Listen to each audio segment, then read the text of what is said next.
And it looks like we are live. Hello, everybody. Welcome back to CinemaCon. This is the John Campea Show CinemaCon coverage for CinemaCon 2022 here in Las Vegas, Nevada. We've already talked about the Sony presentation. We talked about the Disney presentation. We talked about the Warner Brothers presentation. We skipped talking about the Universal presentation because, quite frankly, it was a snore fest. But I'm sure we'll talk about some of it on the John Campea Show, maybe tomorrow or early next week. We'll talk a little bit about that. Or next Wednesday when I'm there and I can bring my 2 pages of notes that I took. Yes. But you also left 20 minutes, probably 30 minutes before the presentation ended. No, I didn't. Oh, that's right. I literally ran out, quick pee break, and then ran right back in. I missed nothing. Oh, you just didn't come back to the seat. Yeah. No. Because of all the people in the row. Oh, I get it. Yeah, I'm a nice person. Okay, I thought Aaron was the bright one in the group for just taking off because it was a snore fest. I disagree. I literally snored. You've been snoring all week, Rob.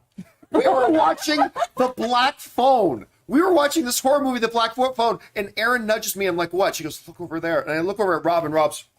I didn't That know was the that. second time. I had no idea.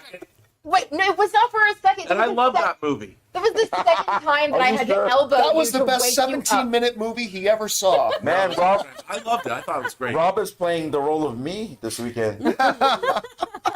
Anyway, but today, guys, we went to the Paramount presentation, and we knew it was going to be a special one because a part of the Paramount presentation today was not only showing us a bit of a look at the stuff they have coming up this year, but they were also going to be doing a full screening of Top Gun Maverick. Now, of course, last year in August, when Aaron and I here were at CinemaCon 2021, they showed us like the first 15 minutes of it. And we loved what we saw. So we were really excited about seeing that. So we're going to review in a very non-spoiler way. We're going to review Top Gun Maverick in a few minutes. But first, we're going to talk about the presentation of Paramount. Yes? The best presentation, I feel. He thought it was the best presentation because it was like 18 minutes long. And they did a big Sonic the Hedgehog song and dance. So good.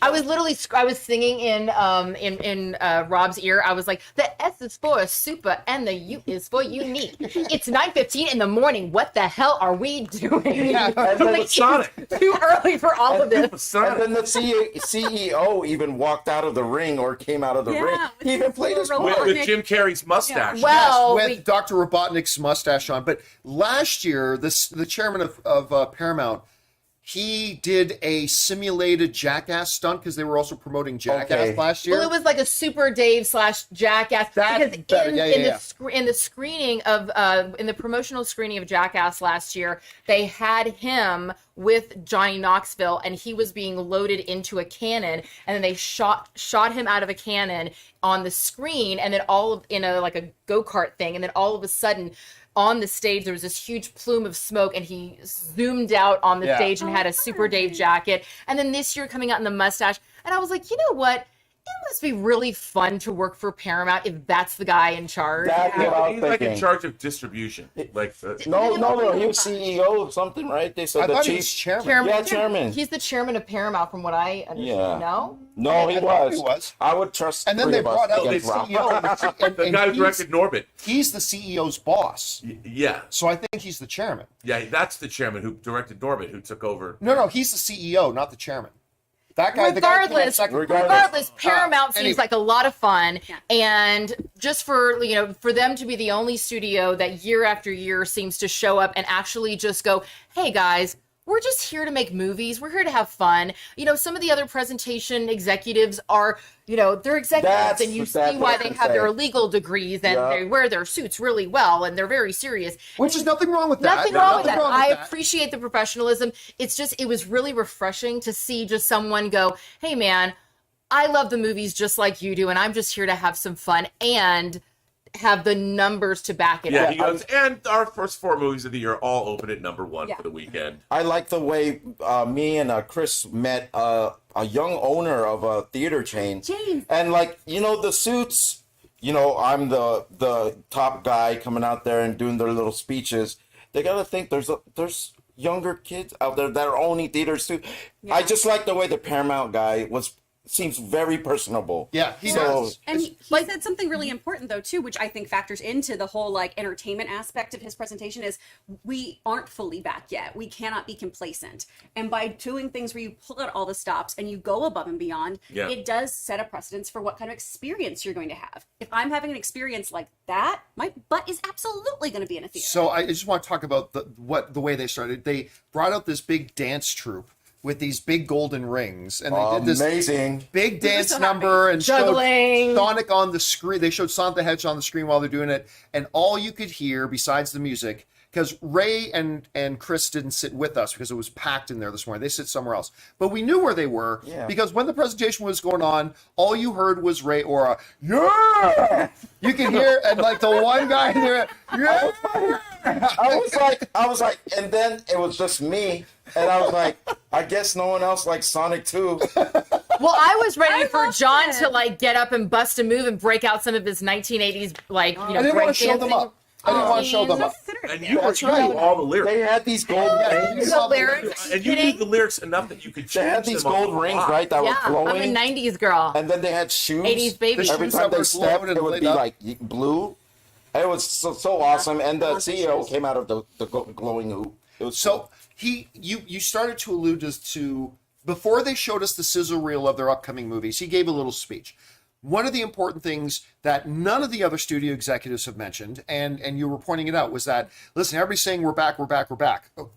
We kind of are, but we're not all the way back yet. We have to be really vigilant right now. And this is where I think I fell a little bit in love with them. I did too. Yeah. I think I felt, because this is where he said this. He said, we still got to focus on delivering a great experience to the audience, which is what I've been fucking saying for years, that the theater owners today, and you know me, I love the movie theaters. That's my church, right? I love movie theaters. But movie theaters today have been losing focus on giving that the experience is not just the movie on the screen. A person going to the movies, their experience starts the moment they walk through the doors. Yeah. Hell, I even say their experience starts when they pull into your parking lot. But that's another topic for another time. When they walk through your doors. And I just don't think enough movie theaters focus on that, because one of the things he said, I wanted to stand up and scream amen and hallelujah, because he was the first studio executive I've heard say, we've got to cut down on the amount of trailers that are playing in front of your movies. And ads. And trailers, because he says, look, you're playing all these trailers, it's taking away from the experience, but he says, you're playing so many trailers that there's no retention. Yes. And People don't even remember what trailers they watched because he And- showed 9 of them. And that came from research. Yes. You could tell he had the research to back that up. Yeah, he said there's no retention and you're making people numb. Yep. And then I they gave us some completely agree. trailers. And then they showed the trailers. But not very many. I'm kidding. Yeah, I mean, and I that's the first time I've ever heard a studio executive acknowledge that the sheer, and I love trailers. I made an entire documentary about trailers. I love them, but it's the first time I ever heard a studio executive acknowledge and say, our movie theaters are playing too many trailers. It detracts from the experience, and you're losing the effectiveness of playing the trailers in the first And after that, we're prepared to announce the surprise announcement. What was that? Your documentary has been shortened. Yes. to 15 minutes into a sizzle reel. Now available on Amazon, baby. I took out all the trailers out of my movie trailer documentary. But Well done, Ray. It's just a love story now. That's just a love story. So I thought his speech was great. And then they got into their little presentation. Now, he did warn us in advance. He said, look, most of our time here today is about showing you Top Gun. I love So we don't have a ton of time to show you a bunch of stuff, but we do have some stuff to show you. So they put together this great sizzle that Really good. that has a couple of really interesting projects. We'll talk about Dungeons and Dragons and the Transformers in a moment, but Babylon. Excuse me, Babylon was not first. That's the one I'm bringing up first. But that was the full trailer. Yeah, well, they did a couple of things though, because they did the Paws of Fury for. Yes! Yeah. Oh, you want to talk about that? The only thing I love more. Talk about Paws of Fury. Is that a wiener dog? Oh my god, the only thing I love more than cats is farting, and the fact that they have a whole army of farting cats. I was like, yes. And they Yes. fart explosively. It's so good. cats having explosive flatulence. It was amazing. And they're an army. Is this I'm saying, is this going to be the Kung Fu Panda replacement? Or is it in the universe? I don't know, but I love Well, what because they Kung do. Fu Panda's a universal thing, right? Yes. Oh, I thought. Oh, sorry. No, so Well, this is I'll their agree Kung Fu now. Panda kind of competition, It actually I looks guess. really good. It looks it's like really a good. The dog animation style's becoming adorable. Yeah, I mean, who was doing that? That was Michael Cera. Michael Cera, and Samuel Jackson. Samuel- George Takei. Yeah. Oh, yeah, they even had George Takei character And he go, says, "Oh my." Oh, God. Isn't he the big samurai? He's Yeah, a big yeah, one. yeah. Like the big Yeah. samurai cat, and the sumo warrior. Yeah, the sumo one. The sumo that one. Ricky sits on the Gervais, dog. I think, is the villain in it. So Yeah, that's Ricky very Gervais. fun. You know what? And I love really Ricky Gervais sounds great. he sounds fantastic. Because he's gonna be really funny. I mean, obviously he's Ricky Gervais. Ricky Gervais. So Positive Fury, basically, as Ray was pointing out, I'm not gonna lie, it comes across a little bit as a Kung Fu Panda ripoff, But with dogs. but And with cats. the dogs and And cats instead. And the cats are clearly evil, so they're the bad guys. Oh, They're the everybody's saying villains. Kung Fu Panda is Paramount. We Oh, might have a little I crossover. knew. I thought it was because you know why I thought that? Is Oh, 'cause Universal DreamWorks, Studios. and it's that Universal. And no, they have Yeah. Transformers right at Universal, and it's Paramount too. But that has Yeah. nothing to do with it. Like because it's DreamWorks, and DreamWorks, like Chris was saying, is Universal. Yeah. Oh, That's the anyway, it DreamWorks might be. theater. Yeah, it might be Paramount, whatever. Who cares? Yeah, irrelevant. But it does play a little bit like a Kung Fu Panda ripoff. But if it is the same studio, maybe there is a little bit of a shared cinematic universe. Although I've heard no suggestion of that, but that would be kind of interesting. Kung Fu Panda is Nickelodeon. We don't know what Kung Fu. Yeah. The chat doesn't know. We don't moved know. on. We moved on to Nickelodeon's Paws of Paramount. Fury already. Oh. Because I think the main lead is a wiener Yeah, dog. Kung Fu Panda is DreamWorks and Universal. Okay. Yeah. Okay, so here we go. Okay, so anyway, it's pretty cute. It looks adorable. It's pretty cute. And you know the lead is a wiener dog. They just confirmed it. It looks like a It looks like it could be a beagle though. But Which I love beagles. When he got stuck in that thing's butt, I was like, okay, it's a wiener dog because only one dog. I'm could sorry. get What did stuck- you just say, Ray? Only one pet could get stuck in anyone's butt, Did you and that's use a the wiener wiener? dog because it's Only long wieners enough. could be stuck in butts. Only wieners can get stuck. Oh shoot! I did not plan. Only dachshunds can get stuck in people's butts. Only wieners can I'm get sorry, stuck in butts. that wasn't planned at all. I I'm love sorry. you guys. I love you too, Ray. Okay, let's get to it. I'm not gonna lie. I didn't like Rob- the Paws of Fury trailer as much as you guys. Yeah. I'm not big on fart jokes in stuff. You've been but- saying what could be the wiener dog? well, I appreciate that it could I'm be just a not sure why you dachshund. hired Aaron and I then. Why don't you don't like fart jokes? We really don't bring anything highbrow to this. Pretty much. The only reason I'm here is because I like to talk about fart jokes. Yes, and you fart a lot. It's true. It is true. Oh, It is. No, that's not true. That's not even an attack. That is. No, I own that one. You've I'll- never farted in my show. God bless you, Not, Tom. not that I know of. I actually have. She's it. doing little one cheek Okay. sneaks. Yeah, she's acting like she's getting animated, but she's not. Wait, She's guys, just- let's focus on the Paramount. panel. Okay. We don't want to talk about my Come on farting. So that's Paws of Fury. Come on. So then now let's talk about Babylon. Let's Oh go my God. a little higher. Oh, Damien yeah. Chazelle. Damien Chazelle, who of course did Whiplash and La La Whiplash, La La Land, and First Man. And so his now new movie is Babylon with, Brad Pitt, Margot Robbie. Who else did we see in there? But anyway, it looks like it's kind of in the golden age of cinema and stuff like that. It's very- the dawn of Hollywood, the 20s. Yes. Yeah. And Very Art Deco. Very looks great. Great Gatsby era. Yeah. You know, and what I love about it is, you know, for whatever we want to say about the antics of Hollywood today, the only difference between today and the golden age of cinema is that number one, it's all on social media, and number two, things are so much less like risque and wild and like people were bonkers in Hollywood Oh, in yeah. the 20s. There were no limits to anything. There were no rules. There were no laws. It was the wild, wild west. And I think that this movie is really going to explore a lot of it. You know, I mean, the It silent looked film great. stars were notorious for the kind of shindigs that they used to Oh, throw. and this film looks just fantastic. I love Yeah. how you just call it shindigs. Oh, yeah. Shindigs, yeah. Let's just call them shindigs. Yes. But it Shenanigans. looked fantastic. I mean, the costume design, the cinematography. Obviously, Brad Pitt Brad Pitt never went anywhere, so it's not like he needed a reconnaissance. Yeah. But it's really does feel that he's had an even bigger resurgence since Once Upon a Time in Hollywood. Yeah. Well, you know what I really appreciate about Brad Pitt is like I don't embrace the idea that a performer of any style, whether it's a musician, an artist, or an actor, has to be all things to all people. We can't all be Daniel Day-Lewis. And so,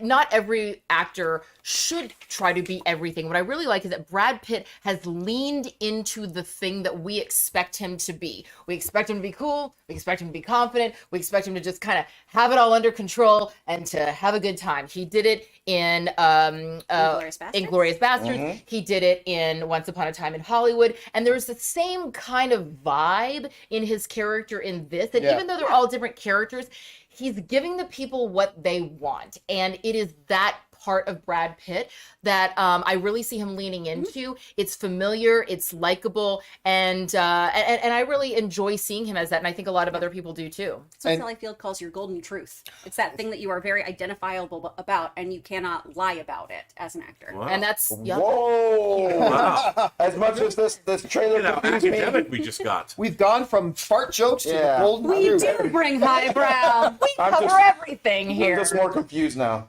And so this has kind of been CinemaCon this year kind of belongs to Brad Pitt and Margot Robbie. Yeah. Because we had the one she's in with Christian Bale. What was the name of that one again? Amsterdam. Amsterdam. So there's David O. Amsterdam, Russell's new film. David O. Russell's with her, and then Barbie? Brad. Yeah, they showed one picture. Show a picture. But and then with Brad Pitt, Bullet Train. Oh, yeah. Which a guy I cannot emphasize enough how much I'm losing my mind to see this whole movie. They showed us the first 20? The first 20 of it, and it's just I've just thought about it ever since. So and now with Babylon, that looked really great. So Babylon looks great as well. Babylon. Now we've got a couple other things to talk about here. Another animated film. We're going to talk a little bit of Transformers, Dungeons and Dragons, and then of course we're going to talk about Gun Maverick. But before we do, we want to get over to the sponsors for the people who make this possible for us to cover CinemaCon this year and the John Campea Show with all kinds of farts jokes. Our good friends over at Masterclass. Guys, we want to take just a minute and thank the sponsor of this video, Masterclass. Masterclass is offering classes on a wide variety of topics, like all taught by world-class masters at the absolute tops of their field. Each class is broken down out into individual video lessons, usually like around 10 minutes or so long, and members can explore at their own pace. And each class is supported by downloadable materials, lessons, recipes, or more that you can all find at masterclass.com. For example, are you into streaming? Well, you can take the Building Your Streaming class taught by ninjas so you can sharpen up on your streaming skills.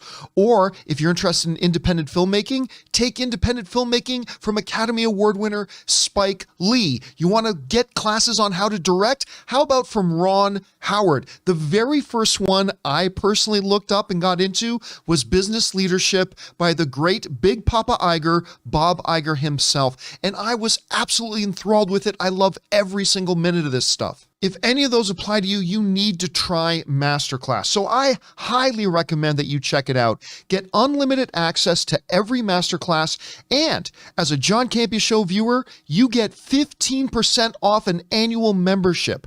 Go to masterclass.com/Campea. Once again, to get 15% off your annual membership, go to masterclass.com/Campea. And a big thank you to our friends at Masterclass for sponsoring us, the John Campea Show here at CinemaCon. So thank you so much, Masterclass. By the way, guys, Masterclass really is awesome. Check out the sponsor links down in the description of the video, because when you guys support our sponsors, you're actually supporting us, and you're getting a great deal as well. All right.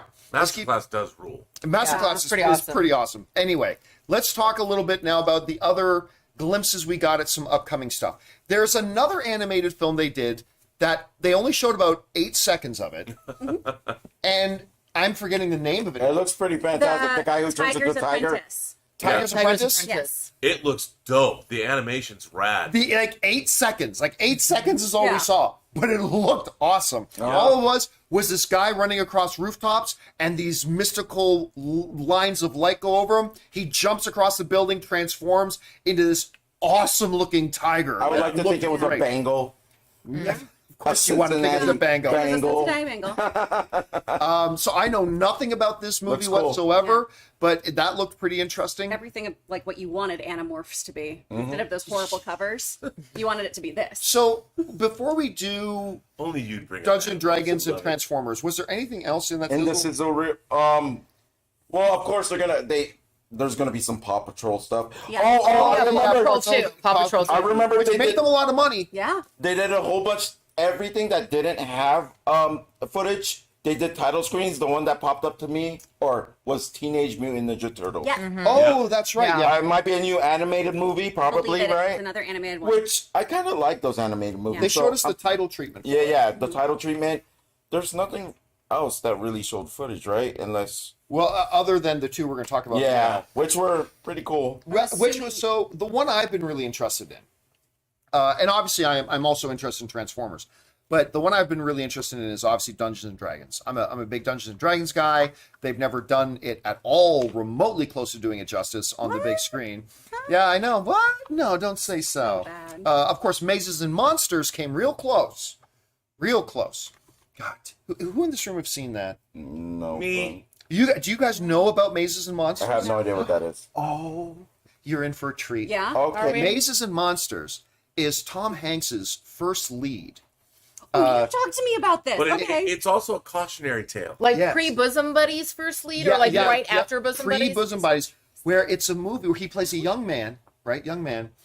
And he and his friends get trapped into the evil world of role-playing games where a playing them slippery slope. drives him mad. They're satanic, John. They're satanic. Satanic. And it ends with him standing because he can't discern reality from anything anymore. And he's getting ready to jump off a bridge or a building or something. He's, no, my magic spell will help me fly. And like, no, to come back to reality. It's about the evils of role-playing games. Now we called know where Mazes- Riverdale got. I know. Yes, that's exactly where Riverdale got. It's Perfect. called Mazes and Monsters. Oh, You it should get be you called to watch it. Marijuana and Monsters. I know, it reminds me of, what was that movie that Christian Campbell was in? It was like, if you smoke weed, then you, never mind.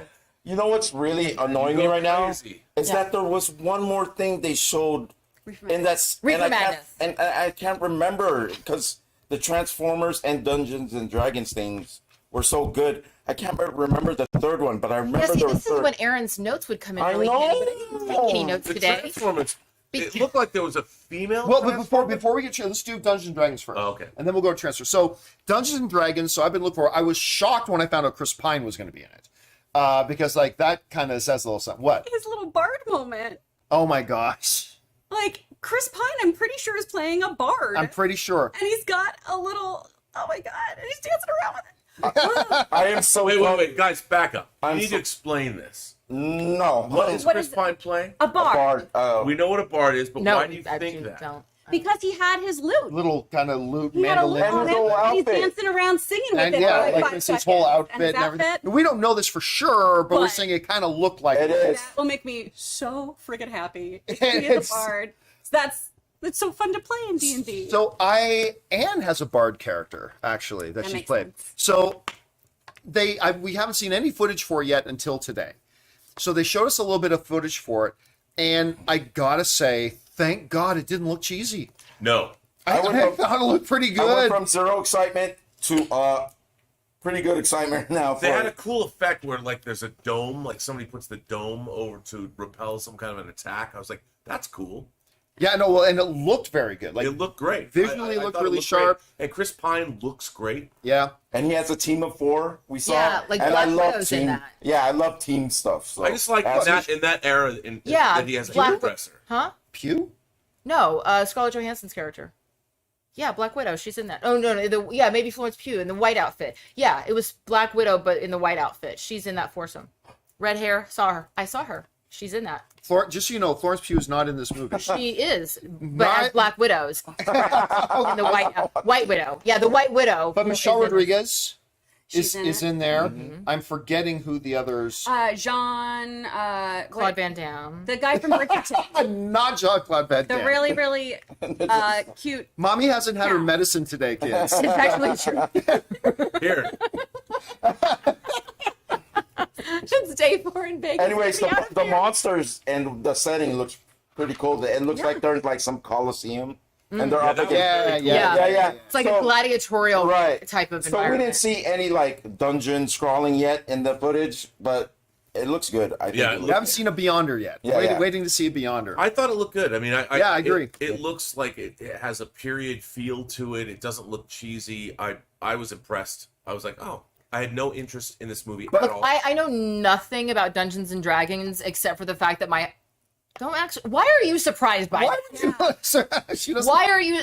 No one who watches this show. Is it covering your face yet? No one who watches this show will be surprised that I know nothing about this, except for the fact that my husband is obsessed with it and always has been. And so I am going to be forced to watch this movie. And I am happy to report back to him that I actually am intrigued, because regardless of whether or not I know anything about Dungeons and Dragons, I don't. Knowing that I am going to have to see this movie because he will drag me kicking and screaming to it, I was happy to see that it looks very well done, really interesting, and not one of those movies that like you have to already know what the bard is. Oh yeah. They're Like this is a movie that I'm gonna go in and say, oh okay, I understand what's happening. I'm not enjoying it as much as Tom is.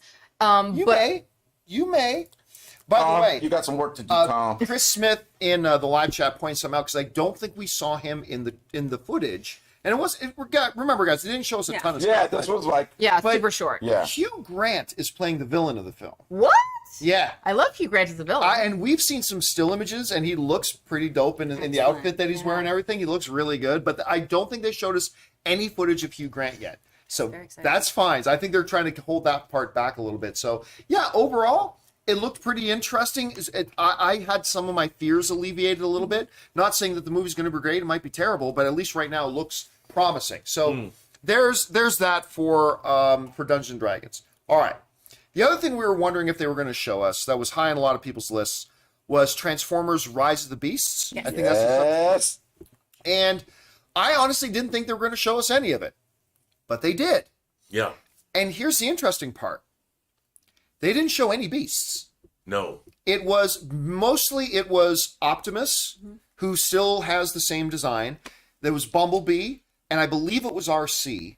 At least I think that was RC. And it looked like RC. It looked like by the way, RC. that was dope. She was like hanging on the side of a car with a giant gun. Road surfing on the side of she the was van. like almost she punched cocks down. the gun and She looked wreck great. shop. It looked. I mean, I liked it. But it was old school. Optimus was old school, not Yeah, Michael but Bay. it's called Rise of the Beast. But it wasn't Michael Bay. Because Beast Wars. Yeah. Yeah, but see, I expect there to be a lot of old Optimus until he turns into, That's not what or happens. goes into, or No, but I mean, comes into, or other beasts come into. I don't know nothing of the story. It was Never mind. Look, it was the classic Optimus design. It wasn't the Michael Bay Transformer. It was Yeah, more it the was. Bumblebee. No, he looked more classical. He It looked like more Bumblebee. Gen It looked 1 like Bumblebee Transformers. Optimus to me. Yes, he did. But He that was more- still pretty close to Michael Bay's. There's always Michael Bay in Transformers. There's Yeah, always a but- little but piece he of looked- Bay Like in he's there. still the Peterbilt. Like No, he's that, but he had the classic front of the 18-wheeler. okay. Yeah. I have to look at it again. Maybe I was focused more on his face. It looks like they're going with that too. Like they're going on with the shooting and stuff like that. That movie. Yeah, so it looked. I mean, Bumblebee looks like Bumblebee from the original Michael Bay ones. He's got the same car form as he does in the Michael Bay ones. So who's directing this one?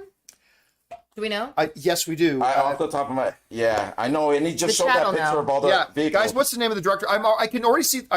We talked about a picture of him standing next to the cars on the thing, but I cannot remember his name. I think it was the guy who The directed Creed 2 director. Yes, it was. Stephen Capel Jr. Yeah, Thank there you go. Thank you, Ultra Prime 12, and everyone else in the chat. I remember it's the guy who took over for Ryan Coogler for Creed, but I forgot his name. Whoever So, said that thank name will now send you this bottle of half-drinking bottle of orange juice that I'm sure will not go bad in transit. Congratulations. So, but again, we didn't hear any dialogue No. from It was just quick cuts. Yeah, it was quick, rapid cut. So again, it visually looked really good.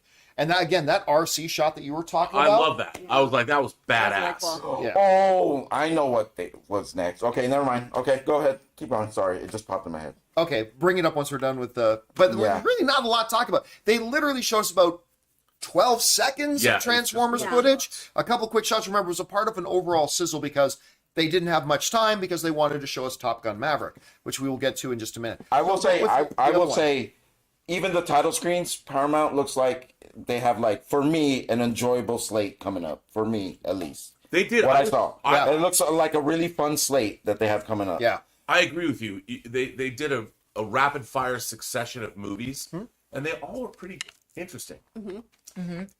What's that? Sorry. It's okay. No, If you want to talk to John, No. about I remember. Oh, the main course. Yes, it was Mission. That's what I was. Mission Impossible. God. Listen, how did I almost forget this? This is the craziest Wait thing a about minute. Wait, hang on. That was all part of the whole Top Gun presentation because it started with Tom Cruise himself. No, but after the But it sizzle wasn't reel. Top Gun. So We were so trying to here's- remember that we were like, there was one more movie. There Here's was one the more movie. That's what- craziest thing. I'm Okay. sorry. So the chairman of Paramount's out on stage, and he's like, "We're really sorry. Like Tom is heavily working on the Mission Impossible movies and stuff like that, so This he was cannot awesome. be here. But he has sent a message for you guys." Now, this is not uncommon at CinemaCon that, one of the stars of a movie will be, on set somewhere and say, "Hey guys, Hawaii. Wednesday, blah blah blah blah No, in blah." Hawaii. So the camera comes up, and it's Tom Cruise that at first I thought he was sitting on top of a train. I thought he was sitting on top of like a moving train, and the Yep. wind, there was a lot of wind. I'm like, okay, what's going on? He goes, "Hey, CinemaCon, sorry I can't be there right now." And the fucking camera pans back, and he is literally sitting on top of an airplane, A biplane. a biplane, the dual wing Out of biplane. his seat. Wow, Oh, yeah. just sitting on He's top. hunched up. He's like squatting on top of the airplane. That is flying 10,000 feet above the ground. And his hair South is Africa. just flowing everywhere, and his voice just seems like its winds just And bugs he's are flying shouting into. like this, everyone. Hello, CinemaCon. And as the camera's panning back, like I was sitting, like I said out loud, I'm like, "What the fuck?" I Yeah. said, "Oh my What is God, Tom this guy's Cruise gonna kill doing?" Yeah, himself." and then all of a sudden another biplane pulls Another. up, and it's the director, and he's like, Christopher Chris McQuarrie. "Oh, the director? Yeah. Yeah." He was like, "Hey," I don't know why I think planes are driving like this. I bet their wheels I know, are I was like this, This yeah. is how planes go. No, he flies up in another biplane next to Tom Cruise, and so clearly the drone or in a third plane is like outside taping them, and he's like, "Hey Tom, we really got to keep going. We're running losing out of light daylight." here." And then Tom's like, "Okay, well I gotta go," and then all of a sudden the plane just flips. I like the way. He's holding onto the plane. He's not in his seat. He's not plane in the seat. He's not fully in the goes plane. vertical, I like- and then just flies off. I like the way they colored the planes too. It's one was red, the one that Tom was on, and one was yellow, so you can actually tell how close the planes were, like visually. Because if it was two red planes, you wouldn't be able Yeah, to but see. he's sitting on top of the plane, and when it just goes, like, first of all, there's just the fact that he's on top of this plane as they're doing it, and then they just go, "Okay, well, we gotta go," like this, and he's like hanging on to the plane. No, and like- then they pan out, and yeah. they show how far they're going down this. Yep. They are going into this deep, deep, deep ravine, and it pans back, and you're like, "Okay." And so by the way, cool. so you got to set this up a little bit more. That the head of Paramount says after you see the message, he casually says that you're also going to see the trailer for the new Mission Impossible movie. Right. And I was like, I was sitting there going, wait, what? Because I love the Mission Impossible films. I especially love McQuarrie's. They've been great. Fallout was awesome. They don't even have a name for this movie. Yes, We they don't- do. They do. No, hang on. I was saying we didn't know what the name Okay. was. We didn't know what it was called. It was just Mission Impossible 7 and 8. And my first question was like, what's the name of the movie? What's it going to be called? Yeah, speak up. And what's it going to be called? And then, of course, they show this trailer. And let me just say, I had blood flowing to every part of my body as this trailer went on. Of because course, Rob. it was awesome. It was awesome. What did you guys think? Well, I mean, here's the thing: the Mission Impossible trailer, I didn't and I grow a can't even penis. remember something. Reckoning. It's called Mission Impossible Dead Reckoning, Dead Reckoning. Part 1.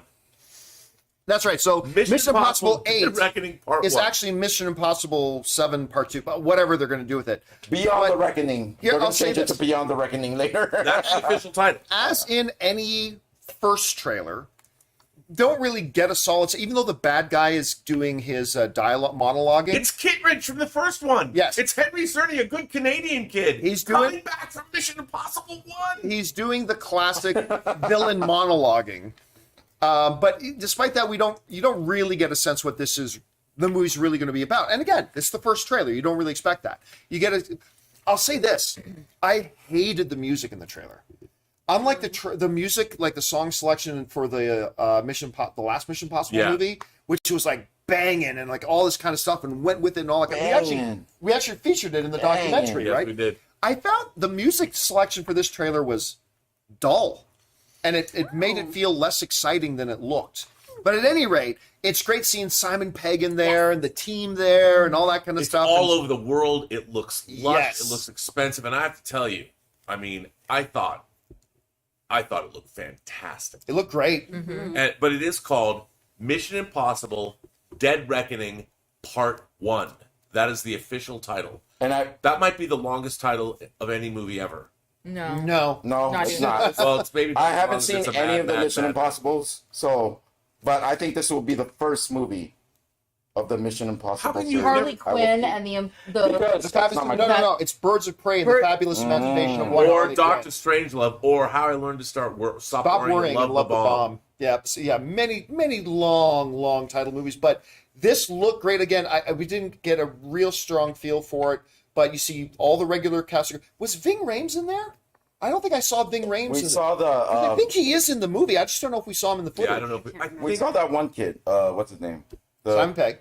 Simon Pegg. There you go. Yeah, but I don't think we saw Ving Rhames. And with the blonde girl from from Guardians of the Galaxy. She was in the last movie as well. I mean, it looks awesome. I mean, do these Mission Impossible movies have the same sort of stunts that we saw in this trailer?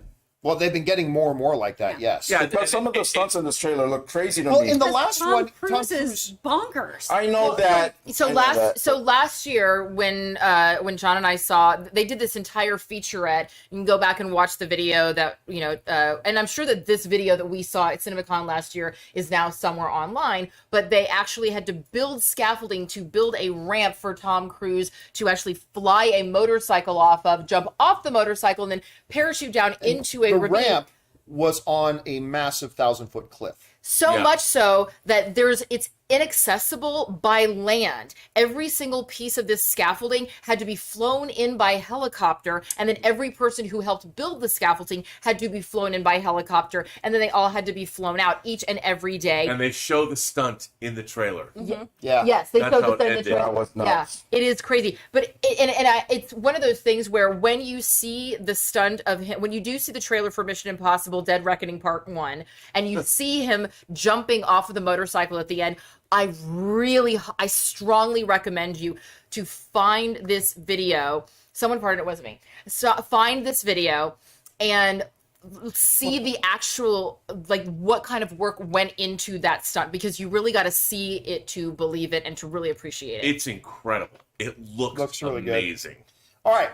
So Bye-bye. There wasn't again. It was a short presentation, because then they went into Top Gun Maverick. So before we now talk about Top Gun Maverick, we're going to take another second out here, hear from another one of our sponsors who make this video possible, our friends at Stamps.com. Hey guys, we want to take a second to thank the sponsor of today's. Okay, we got about a minute. I think it's because I did a noise about the stunt. Unless you're smelling a fart. I thought I did, but I don't know. You know, sometimes that's where you want to get to, where you don't smell farts anymore. Wow. That's my whole life. That's the promised land. I need to break my nose. Break your nose, guys. No one tells me about good smells. I don't think they exist. No one's ever like, Chris, I smelled the most magnificent thing today. And I'm like, oh, I love that for you. By the way, for anyone who is sticking around, the burger at Bobby's Burgers is fucking delicious. That's the one in the food court, right? Yeah, I got the Palace Burger. I'm going. No Bobby Flay sauce. Why? What's wrong with it? Stamps.com and keep more money in your guys. We want to take just a minute and thank the hey guys, we want to take a second and thank the sponsor of today's video, Stamps.com. Now, if you're a small business owner like me, then you know that the economy isn't doing you any favors and it's harder than ever to stay profitable. Simply use Stamps.com to mail and ship and get access to exclusive discounts and great rates on shipping from USPS and UPS. It's an easy way to keep more money in your pocket. And if your business is anything like ours at the John Campea Show, it's not just money you're trying to save, it's also time, the one commodity you can't get back. And Stamps.com helps save tons of it. Stamps.com gives you access to all the post office and UPS shipping services that you need right from your computer. And get discounts you can't find anywhere else, like up to 30% off USPS and 86% off UPS. So start mailing and shipping with Stamps.com and keep more money in your pocket every day. Sign up with the promo code CAMPEA, that's CAMPEA, for a special offer that includes a 4-week trial plus free postage and a digital scale. No long-term commitments or contracts required. Just go to Stamps.com, click on the microphone at the top of the page, and enter the code CAMPEA. And a big thank you to our friends over at Stamps.com for sponsoring this episode of the John Campea Show at CinemaCon. And that could have been a lot worse. Yeah, you know. That could have been a lot worse. Especially if Rob was talking. Especially if Rob had been talking. Poor Rob. Justice for Rob. Justice for Rob. Are you saying Ray is not right? Justice for Rob and all his properties. These are not mutually exclusive. These are not just exclusive concept. Okay, yes, I am going to go on record by saying the burger down at Bobby's Burgers, it It's was very good. tremendous. I highly recommend the Palace Burger, sauce on the side. Get it medium, and those onion rings are to die for. Oh, onion rings. Oh, and by the way, this is, of course, at Caesar's Palace. And I forgot to mention this earlier, but a big thank you to the folks at Caesar's Palace. Yes. They always take really good care of us when we come down here. And me and Rob didn't take good care of them. No, there's a whole drama Our there. room is crazy right now, filled with chip bags, but I'll go clean it up. So, yeah, they've been really good to us. So thank you to the good folks at Caesar for taking care of us so well. All right, with that down, let's get on and talk about the main event. The main course, baby. Now, again, last year, they showed Aaron and I like 15 minutes, the first 15 minutes of Top Gun. And the last word in the footage they showed us last year was Earth. That was that was the last moment that we saw last year. And of course, you don't know what we're talking about, but those of you in the room do. Earth. That was the last time we saw. So everything after that was new to us. Oh, okay, I get it now. So I've been very, very hyped about this movie because the footage they showed us last year was crazy good, filled with tension and excitement, and it was just nostalgia. So much good nostalgia just because of the music and, you know, the jacket and the motorcycle. And we're all going to have to be very careful in this conversation because there are a lot of spoilers and we really got to be super careful. I'm saying that for myself as well as my colleagues. So, yeah, Ray is looking back at Rob. So, I'm just kidding, Rob. I'm picking on Rob. Siri, be quiet. Yes, my watch is the same thing. All right, so let me just give you my general impression first, and then we'll get into some. Then we'll go around. Then we'll go a little bit more detailed without giving spoilers away. I thought the movie was great. I thought it was great. I will say that let me talk about the things I don't like first, and then we can focus on the better part, which is the stuff I really liked. At the end of the day, you guys all know that Jennifer Connolly is in this, and she is not Kelly McGillis's character. Apparently Kelly McGillis's character never existed, because there's not a single reference or mention to her in the entire movie. It's 35 years later. How often do you talk about girls you knew 35 years ago? I'm just saying, it was, you know, they were there. But I actually found Jennifer Connelly, who I adore. I adore Jennifer Connelly. Married, of course, to Vision. She's the real Mrs. Vision. But I kind of found her role in the movie to be a bit unnecessary. What? Other than giving one pep talk, she doesn't actually serve any function in the movie. What? That's just calling it what it is. And I thought the second act of the movie, where there was a little bit more focus on the Tom Cruise, Jennifer Connelly character relationship, that's where I found like it slowed down a little bit. But that's everything negative I have to say. That's everything negative I have to say. The third act goes to level. When I thought this movie was over, like there's something that happens in the movie, and I thought, cool, the movie's over. But it wasn't over. And it goes, it's kind of Lord of the Rings it a little bit. Like you think the movie said it's ending, but it hasn't. Dude. It just got better and kind of crazier. And it's just, this movie ended and your heart is smiling. Like the movie ends and you just feel great. It was so good seeing Val Kilmer in the movie.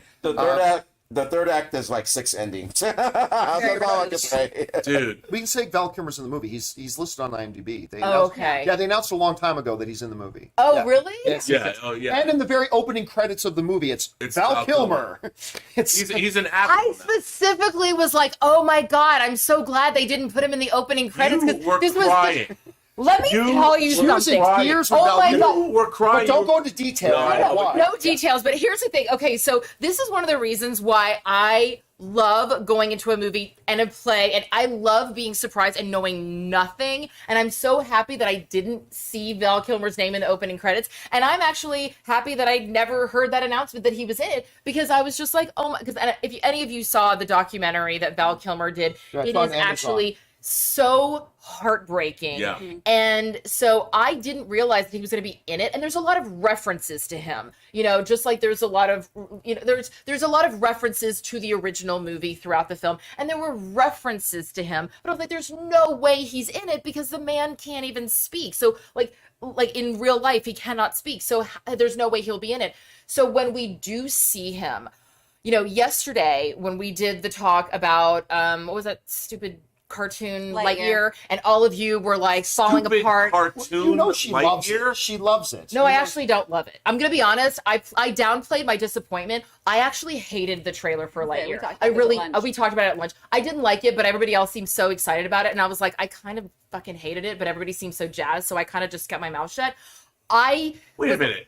I actually thought it was super boring, and I was like, and I said to Chris, I go, there is no part of me that has any interest in seeing Lightyear whatsoever. Give me a pillow, because I'm going to smother you right now. Yeah, and that is exactly why I said it. And all 4 of you were like falling apart, and I'm sitting gonna be there. nominated for Best Picture, I think. Okay, you're literally on crack right now. Do you guys not agree? He's right. Yeah. I think I that's will- a contender. Okay, I'm telling you this right now. It's okay, I'll You be come up with disappointing the terms, because if Lightyear is nominated for Best Picture, I don't know what those terms are, but let's figure them out, because I will absolutely take that bet. Can I get Anyway. you for a week at scale? We got to explain what that means, but that's a longer conversation. yeah. That's a business thing. It's not what you guys think it is. But my point is, when all of you guys were falling apart at the Lightyear trailer, I was like, gosh, I must be some stone cold-hearted bitch, because I feel nothing for this. Today, I was reminded that I am human, because I lost my shit when I saw Val Kilmer. I could not contain my emotion. I was trying to muffle the sobs. Like She was. Like, she totally was. Yeah, and I could feel it. You were sitting right and it next to wasn't me. just me. Like, the woman in front of me, I saw her. She was like wiping tears. I could hear people sniffling. I heard guys doing that male like thing. I mean, it was Just so, seeing Iceman again. I didn't care. looks badass. He looks it great. He looks so great. fucking emotional for me that I was just like, I mean, I could not keep. I mean, I can't keep it together right now.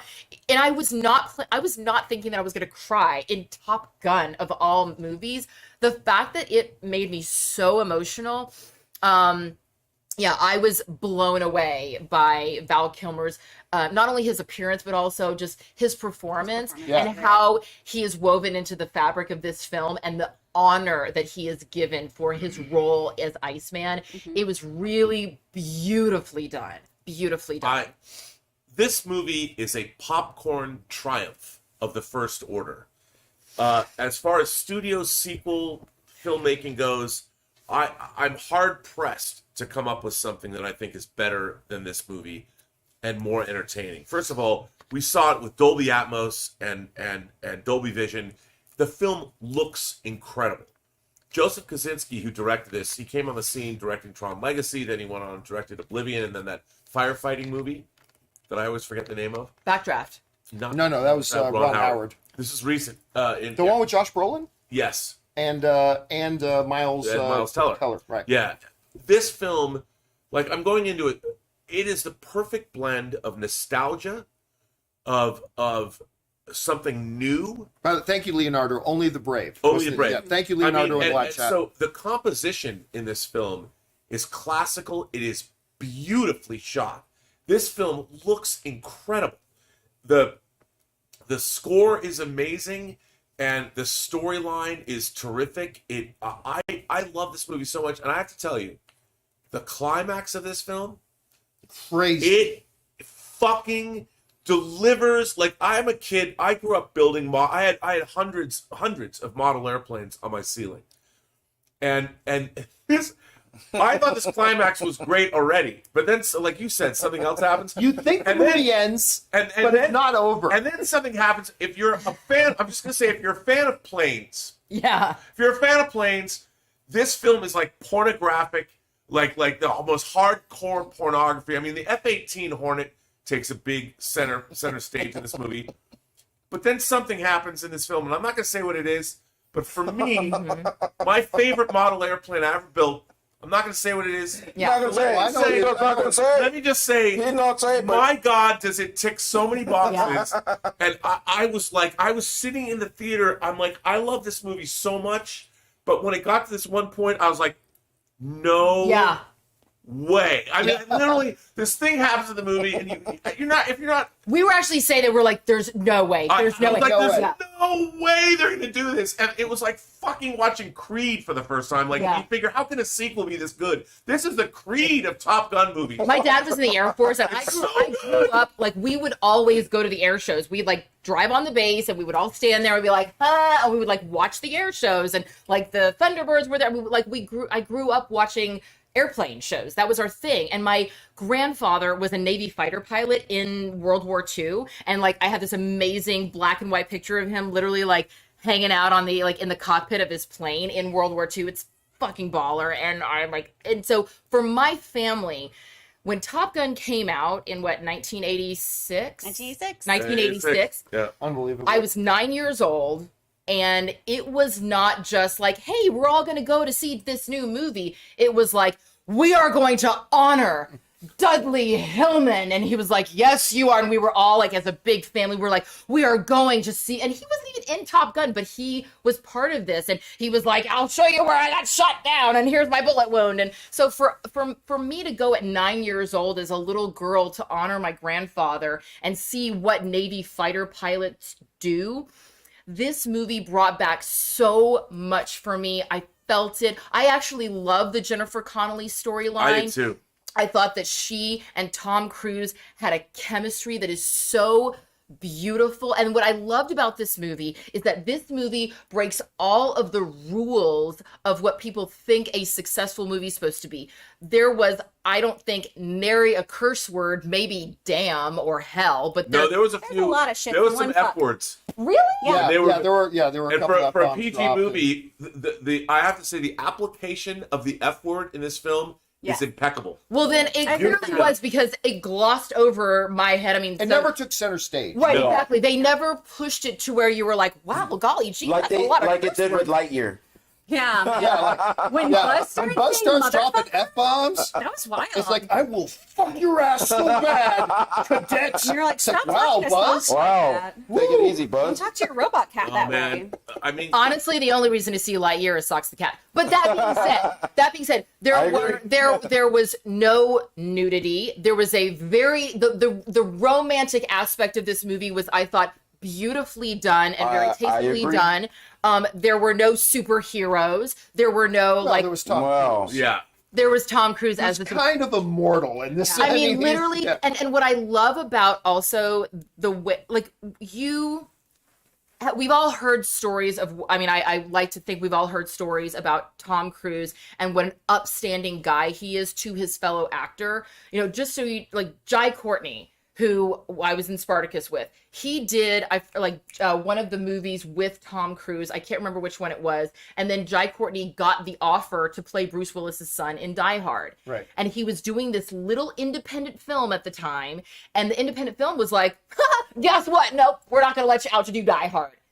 Tom Cruise got on the phone and called the producers of the independent film and said, "Hey, I'd like you to do a favor for my friend Jai. How can I make this work for you guys?" That's the kind of stand-up individual that he is. Oh, yeah. Like, he didn't have to do that for Jai. He didn't have to, like, Jai literally could have lost out on the opportunity to do a Die Hard movie. And regardless of whether you liked it or not, like, that, these are the kind of stories that come out about this guy. And when you see his chemistry with his co-stars, whether it's Jennifer Connolly or whether it's Miles He had Teller, really good chemistry. my with Miles God, Teller. Yep. Yeah. like, and you see him in all of these scenes with all And of these Val other Kilmer. and Val Kilmer, man, you feel the love and you feel the respect. By the way, the line of the movie and maybe the line of the year comes in a scene between Val Kilmer and Tom Cruise. It's Oh, the yeah. last one. Yeah. It might be the line of the year, and we won't give it any context. No. But there's a line that's said in their scene together, and it ends the scene, and it's great. It's so well written. John, it's so well written. I have to say, I'm hard pressed to remember a movie that I was as wildly entertained by as Yeah. this. Every moment. I mean, it started out. You're watching it, and you have to adjust because you're looking at a movie that's 37 years old, it's getting there. and you're looking at this, and you're trying to buy into it. They do a really good job of making you understand, like, why is Tom Cruise still in the Air Force? Or Yeah. why is he in the still Navy? a captain? A naval aviator. Why? And you're watching this, and it's for me. I was so incredulous about this, but I was enchanted. Like as the movie went on, the first 10 minutes of this movie grab you, and it just you are. How great is that opening? You're so opening in. You're so in. And the whole opening scene, there's a scene where there's a moment when everything goes to black. I will tell you why. Yep. And I literally, it made me go, huh! Like, I was so involved. I was so invested. And when it happened, I went back and I'm like, ah. And there's a lot of complicated technical stuff that they're talking about that if you don't have an engineering background or understand about flying, like they're talking about Mach and they're talking about, G-force and talking about certain flight elevation but they do it in such a way that when they say, okay, we're going to drop down to this, the entire audience is like, oh shit, I know what that fucking they means. explained it so well. But it never felt like exposition. Exactly. We all felt knew right what in. was safe and what was allowed. And so then when they say, okay, now we're going to drop it down to this, and it was so much lower than what was safe and allowed, the entire audience, no, I will not stop talking, please. I really like this movie. So this movie was such a wonderful movie for people, whether you already have an understanding about this world or you don't. But I also think that for those of us who grew up with this part of our youth, like I understand. I didn't grow up with Star Wars, so to me, when I joke about how I'm not a huge Star Wars fan, I wasn't exposed to it in the way that I was exposed to Top Gun. To me and my family, Top Gun was our Star Wars. I'm sorry I'm emotional, but it's like there's a lot of childhood memories with this movie, and so for me, Top Gun is my Star Wars. So I'm going to be going opening weekend. I'm going to be bringing my husband. I'm going to be bringing Tommy. And so I love this movie. And if you're a Gen Xer and you're in your 40s like me, I'm sure you will love it too. I have one criticism. Yeah. My one criticism of the movie, there was something I was waiting to happen and it didn't happen. Ed Harris is in this movie. Yeah. And I love Ed Harris. I've loved him since I saw him in George Romero's Knight Riders. I've loved Ed Harris in everything he's ever been in. And he was badass in this movie. So good. Yeah. But Was he needed to have another scene. Yeah, that's what I was going At to say. the end of the film. Yeah. I was like, Scene. Ed, how can you not? That was the one thing I was waiting for. But This. narratively, it wouldn't have made sense. I know, but Because I agree with you. I agree with you totally. but I wanted it to wouldn't have see made him sense. come back because they set him up as wanting to get rid of pilots to make it all drones. Right. Yeah, You that's know, true. and of course, this movie's about the fact that They call him the Drone Ranger. the drone ranger, and drones are obviously we're seeing them used in war even now. But I did want. That was the only misstep, and I'm like, how can you not have one little? I have two other complaints about the movie, which I loved, but I am going to point out the negatives as well to me. There is wonderful nostalgia in the film, but sometimes they go so on the nose with it that it took me out. For example, you see in one of the trailers that Miles Teller is in the bar singing the song, right? And it's like, okay, we get it. Not only is Miles Teller Goose's son, not only is he wearing the same sunglasses he wore, And the same shirt. and the same shirt, and the same mustache. Oh, look, he plays piano just like his dad. Oh, and they're going to sing the exact same song that his dad sang too. Great It's like, balls of fire. yeah, I mean, don't get me wrong, and I love the song, but it's like, it just, there were times in the movie, and that's only one example, that they were so on the nose with the nostalgia. Like, if he at least was playing a different song or something, or not wearing the exact same fucking shirt, or something like that. So this is what Aaron and I didn't talked about. care. I have no nostalgia for this movie. Right, I so was you not- wouldn't have even noticed that. My parents didn't have me as an idea at this point. They hadn't even thought about a young Christine. And so I have... Denunzio or whatever. What? No. No one's ever thought of Kristen Denunzio. So I don't have the nostalgia for this. So much of this movie, I was just like, yeah, I objectively can understand why this is good. I got my smothering pillow ready for you, Rob. Because, like, yeah, this is Top Gun. It is shot beautifully. It is objectively great. As someone who has no nostalgia for this IP, I was just like, yeah, that's fine. Like, Yeah. overall, How was your reaction to the whole movie? overall, Yeah. or Let just the me get my nostalgia? second criticism out there for us, and then let's go on that a little What bit. about the climax? Hold on. The other Predictable. criticism was this. There's a character you meet in the trailer called Hangman, who again is just Iceman 2.0. Like they even end his story the exact same way. That it was it was a little bit too much on the nose, but He was great. he He's was the very Powell. good. He was very, very good in Glenn it. Powell. Yes. Glenn Powell's He's got name. a good movie star name. But we're talking about 5% of the movie, maybe 4% of the movie. Like everything else to me, the aerial footage, the dog fights, the piloting, even when they're not fighting and they're just flying the planes, I thought was freaking exciting. Yeah. Like the the dog fighting scenes was so were good. so My good. God, can we just talk the climax of this movie? The action climax, the last 20 minutes or 30 minutes is so great. I mean, it was just one pornographic plane shot after another. It was so exciting and it was so tense. I mean, my anus was clenched because I was just like, I've heard more about your anatomy today than I'm really comfortable I'm with. just like, I was literally like this on the edge of my seat. It was like, what? Oh, by the way, Oh, go ahead. I was just going to say, I don't know if you guys noticed, I bet you did. But, so, like, this isn't just about them being in flight school, right? There's actually a mission, right? There's a mission that this whole movie works towards. And it's in a country. Yep. Can anybody name the country? Nope. They never said They that. never even say the name because they don't want to deal with this. Like, a country. Well, and they're all dressed like Imperial pilots, too. Yes. Yeah. Like, Like, where you're just like... the bad guy planes are black and the good guy planes are white. And it's Yeah. like, away they go. And but never even name the country. And which is very smart. Yes, Yeah, very totally smart. smart. Wasn't important. The thing is, they also talked about the superior fighter jets that this country had, level 5 fighters or something. Gen 5. Gen 5. I thought They don't even name the jets. They They just say call them Gen 5. that Gen was 5. another thing. I mean, if I have a criticism, why is it that Americans have less sophisticated planes than the enemy? Like, what country on earth has better planes Okay, than it's a Well, the no, Navy? they never said better. Yeah. They never Well, said better. They just said things they differently. Said our tactical advantage no longer exists. Right. We no longer have a clear Yeah, advantage. it's right? true. It's true. But and I have to say that the climax does get a little far fetched, but I didn't. No, it doesn't. Oh, It's it does. perfectly believable. If Tom Cruise can sit on top of a plane and say hello, CinemaCon, everything that happened in this movie 100%. I totally don't disagree. believable. Look, the thing. Well, we're not actually. There's a certain person that we're not even talking about who I think actually Hamm? is.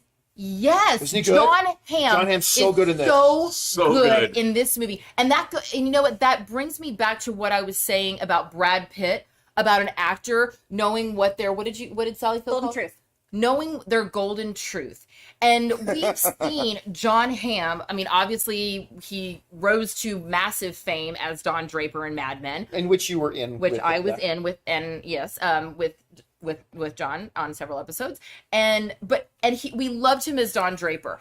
And then he, explored some different types of characters, and he's great in SNL, and he was awesome on 30 Rock. He's very, very funny guy. But like a lot of his leading man roles that tried to create him as the hero, they just kind of fell flat.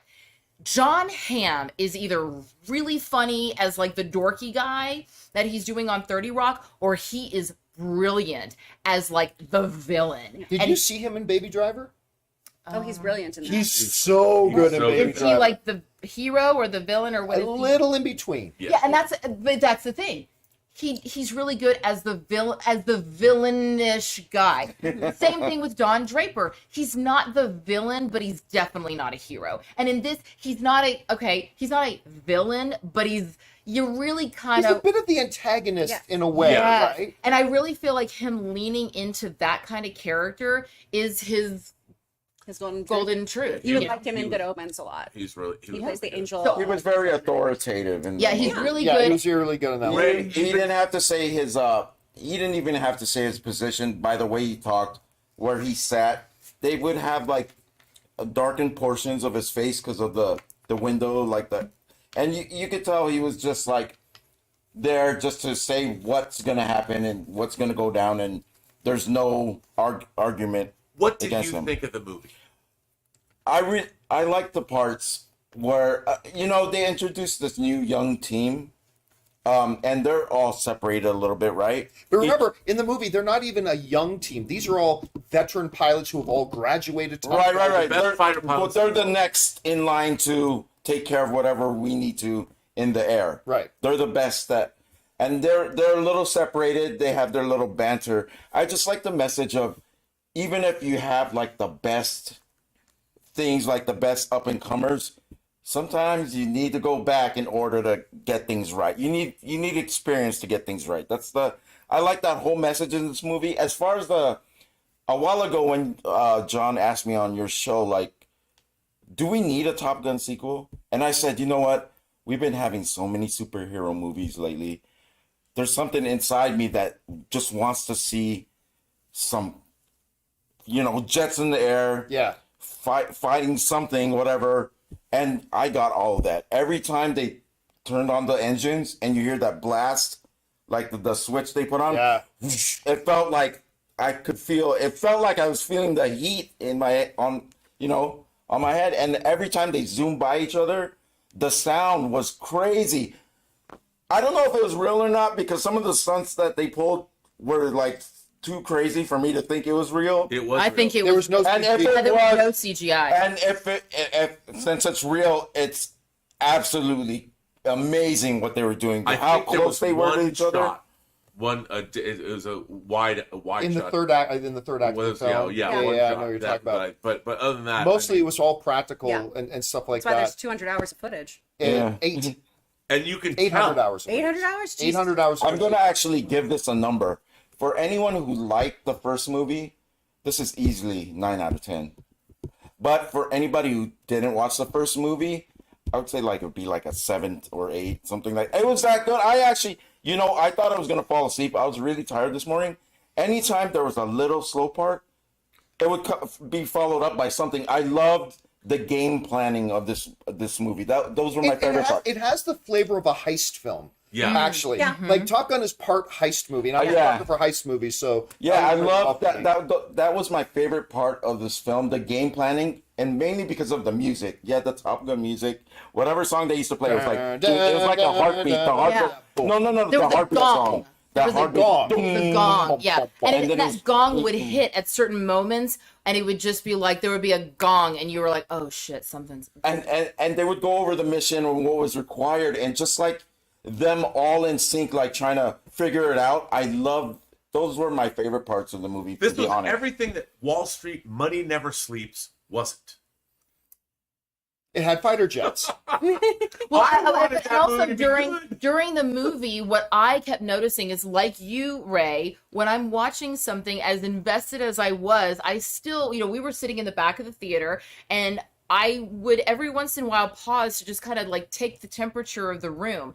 And unlike certain other movies that we've seen at CinemaCon, I did not see people getting up and leaving a little Nobody bit early. left. Nobody left. Not only that, People cheered. There was people applause there for was the movie. when people all of a sudden start erupting in cheers and like applauding at certain points in the movie, you know that people are invested. And as I got out of the theater, and as I was leaving, I was just listening to sort of like the little conversations, and all I heard was, this movie's gonna make a lot of money. Wow, can you believe that? I can't wait to go back and bring my family. But like, there were so many mutters as people were leaving.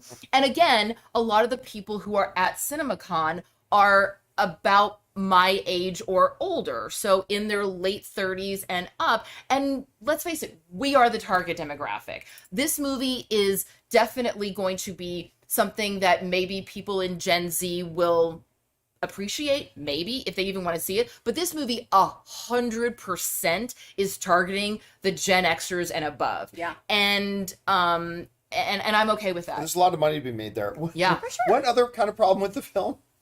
Wow. I couldn't help but to go, first of all, and I knew this one. I hated that it ended, John. Well, yeah, that was I wanted to go on It could have forever. gone on. I would have loved As that. long as we had a pee break. But like, there's a scene in the trailer that I thought was kind of cringy, and it plays cringy in the movie. We're the best there are. Who's gonna teach us? I'm like, oh my god, It was awesome. No, it wasn't. And awesome. and here's the other thing too, right? So Maverick shows up. You guys can tell from the trailer. Maverick has to go back to Top Gun to now be the instructor, right? So he walks into the building again, and there's these giant portraits of him and Iceman, because they're like the creme of the crop of what graduated out of Top Gun, right? Now, all these other pilots now are also graduates of Top Gun. They have walked those same halls. They took the same program. They have heard all the same stories. And yet when Tom Cruise shows up at the bar, they're like, hey, Pops, they had no idea who he was. And the very first thing that happens in the movie when Tom Cruise walks back in Top Gun, giant portraits of him all over the place. No, they but knew these who he guys didn't was. know. No, they didn't. didn't. They Had no idea. When he does show up at the flight thing, They're like, the guy oh, was like, God. oh no, they had no idea it was him. No, it was just because he's old. No, they had no idea. No, I'm that's with, the I'm thing. with you, Rob. I'm kind of with you, Rob, on that. That didn't bother me at all. I actually It like didn't that. bother Look, me. No, It no, was it didn't. funny. But it was such an obvious oversight. And hold on. Let's not forget, he just bought the whole bar, like 5 rounds. Who's gonna remember anyone's face? The lady just said, No. "Take him out." Yeah, but Yeah. I'm just saying. I'm just saying. Maybe I'm talking too much. If they were I at think Top Gun, they would know who. That was so I think nitpicky to me. Is what I'm saying. No, they did. They knew who Maverick was. I mean, he's a legend in the community. He's the only would person. think. They even said, one of the characters says he's the only person who shot down 3 people After in he combat. showed up at the instruction thing. It was Yeah, but- after but- that. They because they didn't didn't- realize who he was. Well, till right, after but they knew because they had never met him before. They knew once they knew that Pete. Yeah, they Maverick knew of Mitchell- him. They knew of him. Yes, they didn't know him because. Because they also didn't But even. they got his giant pictures on the wall. Yeah, but he was a kid. He was 30. He still looks the same today. But they didn't know that, like, Miles Teller is Goose's son. Yeah, but why would they know he's not the same guy? Tom Right, Cruise is the He same looks guy. exactly the same as his dad. Well, he dressed That- as That's Terry. how they. Well, this movie is super fast. I like it. I think everyone should see it. It was a good movie to me. I get why It's other so people good. like it. I am interested to see what other people in the chat think about this, and if they're kind of the same as me. If you don't have the nostalgia factor, Of course, they haven't this is a seen it film. yet. Yeah. But once you guys Once you do guys see see it, it. I thought again, I have a couple of issues with it. I do. It's July, but right? But they're so dwarfed by the good things about the movie. Like I said, when this movie was ending, I had a big smile on my face. My heart was still pounding. I thought it was a terrific third act. Yep. It It's was, fast. and then It's in fast. 42 years, it'll be Top Gun 3. It's like America With his needs you. walker. America needs you, Maverick. Nope. And he's still gonna have the jet black hair Nope. and the perfect teeth. Wow. I, You know. They keep busting me out because they can't take that I'm such He's a going to renegade. look better then than he does now. probably The man will. does not age. We'll talk about that after everyone sees it, because there's things to talk about after everyone sees it. There's a couple things. Guys, so that's our kind of review of Top Gun Maverick. So now we're going to spend the rest of our time here today hearing from you. I had the super chats open for a while. You guys were firing in some questions.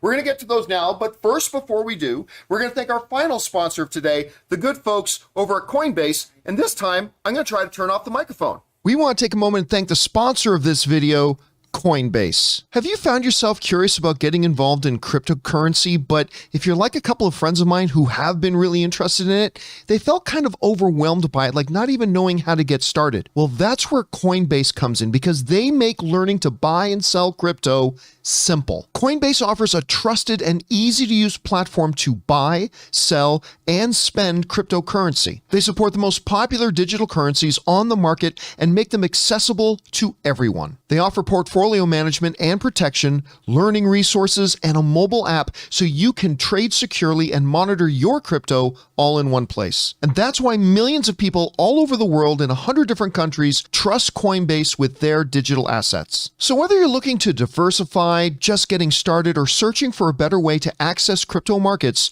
start today with Coinbase. And for a limited time, new users can get $10 in free Bitcoin when you sign up today at coinbase.com/Campea. Sign up at coinbase.com/Campea for $10 in free Bitcoin. This offer is for a limited time only, so be sure to sign up today. That's coinbase.com/Campea.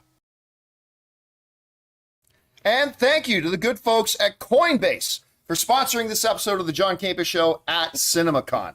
All right, let's now go over and start taking your live comments and questions you guys sent in. We're going to start off here with Clint Smith, who writes show name idea. Everybody wants to write show name ideas. JC, well, obviously, you guys already know the rule. I don't want my name or anything like that in Jesus Christ. Yeah. Oh, yeah. JC and the Shrimp Stack Shooters. Probably not. John Ibarra writes, hey, guys, show name idea. Caught on camera or behind the cameras. Nah, I'm not big on that either. By the way, guys, we're here to talk about the Paramount Studio thing, not this other stuff. Okay. That was John. James Wheeler writes, hello, everyone. Rob, who is not in the room at the moment, he'll be back. Because I heard you mention the new Celine Sciamma movie at the Neon presentation, I wanted to let you know I'm seeing it this weekend. Well, I will pass that on to Rob when he comes back into the room. Alpha Oregoro writes, 3 show names. The intermission, the interlude, fan logs. Thank you for the suggestions. Fernando MM writes, hi from Brazil, show name suggestions. Okay. The executive producers, executive producing, that's a wrap, director's cut. Thank you for the recommendations. Anish writes, hello, gang. Did you see anything new from Dolby or IMAX or 4DX? Coverage has been great. Hope you guys are getting good rest. No, that's not happening. I hope you guys are getting good rest and staying healthy. You know what? Here's the thing. They don't do... You know what? This is on us. We could, if we wanted to, in theory, we could have gone to all the different panels and individual seminars and stuff like that. From the main stage, that's not where they're talking about Dolby. I mean, Dolby did come out. They did do a presentation. Yeah, but it wasn't really a presentation per se. It was like they're a sponsor of CinemaCon. So all the big sponsors, they get like 3 to 5 minutes to come on stage and tell, look how great IMAX is, look how great Dolby is, look how great Box Office Pro is, you know. I will say IMAX screens are still big, and Dolby still sounds very good. Yeah, Top Gun today was in Dolby Surround and Yeah. Dolby Atmos and everything. And yeah, they have Dolby their dual Atmos. laser projection. Unbelievable. Yeah, it is beautiful. And IMAX is still designing more cameras. To be used different They sizes. mentioned that, but we didn't see the Someone wrote in and said that they saw the Celine Sciatica movie, and then you were talking about it, the Neon, not Sciatica, but Celine's Neon. Sciamma. Yeah. Who directed the woman who directed Portrait of a Woman on He's Fire. seen that. Oh, right. All right. Yeah, so Just want James- to let you know he's seeing that movie this weekend. All right. Let's see. Thank you for writing that in, Anish. All right, next up, Tyler Rod writes, hey, crew, my first episode of the John Campea Show was last year's CinemaCon with John and Aaron, and I've been here ever since. Thanks for the great content. So this is kind of like a little bit of an anniversary for you, Tyler. Homecoming. Thank you so much for being around for the ride, Tyler. Appreciate that. David Sock and Lotion writes, Sorry. Anyway, we won't even read that. Connie Sang writes, new show name, Never Ending Crab Legs. Well, okay. The reason Connie is saying that. Hi, Connie. Because last night we went, except for Chris. Yeah. The rest of us went to Caesar's Palace Buffet. The Bacchanalia Here's the buffet. thing. I don't eat seafood mostly. Like, I'll have some salmon, whatever, but I definitely don't eat crab or lobster or anything like that. And this place had, like, it was all you can eat, massive crab Everything. leg. And our table was mounded It was a with cemetery for crab shells. legs. Yeah. Mounded with Show shells. this picture. Well, Well, that doesn't even do it justice. But like, No. this was my first plate, and like, it was all crab legs, snow crab legs, Dungeness crab legs, and shrimp cocktail. And the four of us, me, Rob, Connie, and Ray, were just chowing down. There on was just not like, enough crab legs. there was to not handle enough crab all legs. of And then I us. look over, and John is just sitting there with his know. like mashed potatoes and Most his expensive hot link. sausages, and he's like, I paid $86 for this. I also had prime rib. Oh, there you go. I love Oh, The prime rib was excellent. I I hope probably so. ate $800 worth of crab legs last Probably. night. I because know kept- Ray was in awe of how much food you could eat. Yeah, I could. I break was it down. done at the It's second impressive. plate. Yeah. And Aaron's like, No. hold on, Just getting let me started, get my man. third one. Y'all don't know about me in liar. a buffet. I tapped out. I went upstairs to go sleep. I don't know how many more plates she had of crab legs. Ray We was, closed the place down. Ray was did. a little drunk last night because if he only remembers 2 plates, he ain't remembering it. Yeah. Right. There were yeah. more than 2 plates. plates of crab legs. Another plate of just everything else. Yeah, okay, so yes, there was Yeah, there you and go. then I had 5 desserts. And then Oh you yeah, had and dessert. then the dessert I had 5 desserts. They were so Dude, good. that mochi we had yesterday though was really good. super good. That was Yeah, and we fun. had noodles for lunch. We've Okay. been eating Vegas a lot. Yeah, Yeah. we're All right. doing that right at least. Leo Liang sends in like a $20 super chat. Thank you, Leo Liang. Appreciate that. He writes, thank you, Campea crew, for another successful coverage of this year's CinemaCon. Well, thank you so much, and thank you for letting us share it with you. Yeah, it's been great. Now, I'll let you guys know, there is one more presentation that, like Rob and I and Ray are going to go to. It's the Lionsgate presentation. But we are not planning on doing a special live stream about it afterwards. We will talk about it on the John Campea Show tomorrow. I also want to take note that yes, we did skip Universal, but I mentioned that at the beginning. But I hope we do get to dissect a little bit during the week during our regular show. We'll probably talk because about there are this in the movies that were there that we saw that I have an opinion on, but it's just nothing new, nothing that you've seen or haven't seen already. All right, DVKM Rashab writes, hi, John and co. Love the show. Thank you so much. Will the Avatar 2 trailer be shown the way you guys saw it at CinemaCon, even in normal 3D theaters and on IMAX 3D screens before Doctor Strange 2? Justice for Rob from sitting back there. I mean, it depends. If you're watching if you're watching Doctor Strange in a regular 2D cinema, you're not going to see the trailer in 3D. 3D HFR. So it depends on the theater you're in. So if you go into a Dolby Atmos AMC Prime theater, you'll probably see it just the way we saw it. But if you're in a regular theater, then no. It will probably all depend on the theater you see it in. And everyone's going to bitch. Like, it's not that exciting. Oh. 266 million, baby. What? Watch both versions. But the movie is still how far away? 1 week. Christmas. Oh, December 18th. 7 months away. So I mean, it's just the first teaser they're going to release that we saw. It's just a little taste. It's just a little taste. Keep that in mind when you see it. All right. Rye Bread with Ketchup writes, new name, The Slate Show. Thank you for the recommendation. Andy writes, my local AMC theaters upgraded some show times for Everything Everywhere All at Once to IMAX. Nice. I'm so looking forward to having my round 3 of this in IMAX. So happy for this film.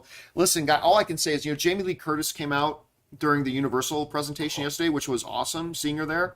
And she does talk up Everything Everywhere All at Once. Yeah. Again, guys, all I can tell you is, to me, it's the best movie of the year so far. If you guys haven't seen it, get out and see it. Its box office keeps climbing, which is so impressive to see. When I was on the trade floor, they were showing me an app that tracks everything. And it was so nice to see that trajectory. Yeah, I'm like so happy. go see this movie. All right, next up. Andy writes, my local AMC theater upgrade. Oh, that was that one. Elora X writes, I've enjoyed this year's live streams during CinemaCon so much. Thank you, Elora. We've enjoyed doing them. There should be a segment called Media Speakeasy, sponsored by Aviation Gin. Well, I mean, hey, listen, if Aviation I like Gin that idea. wants to sponsor our show, we are taking sponsorships, Aviation Gin, because despite how much free pop we've been giving them, they are not sponsors of the show. Although they did send us a They couple send of us crates. gin. Yeah, they're sending us in-kind sponsorships. I mean, Yes. me, Ray, and Rob Yeah. will keep lurking for gin. Yeah. Radiation. Raviation Gin. All right, King Ricardo writes, Lightyear is my most anticipated movie this year, so your reactions to the footage yesterday made me even more excited to see it. It was not my most anticipated film of the year.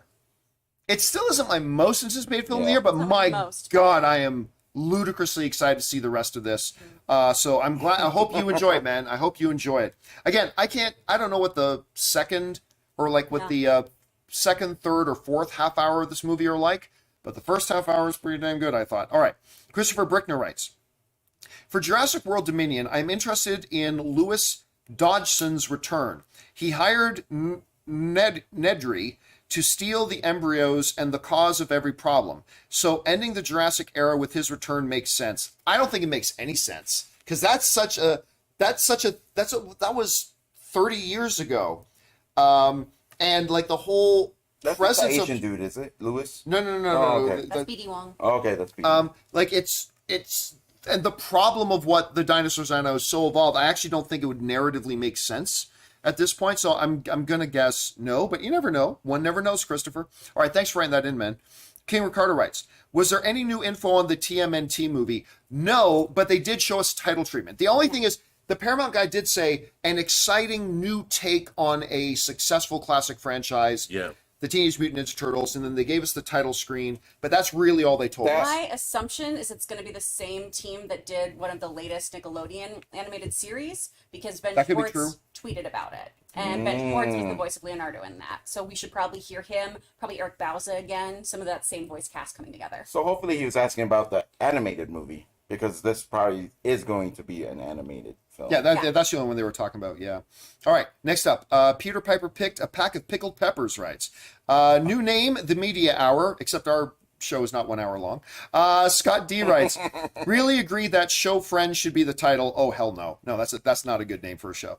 DVKM Rashab writes, how about dope discourse and imagination connoisseurs? No, we're not going to use That's me. those. Yeah. Anything with dope is No. cool. Yeah. And not to Can't mention, steal my can't steal rock branding. shit. those are fine sayings, but I don't think those make for good names of shows. Let's see. Where are we at here? Chris Miner writes, hope they don't ruin Quiet Place and go overboard.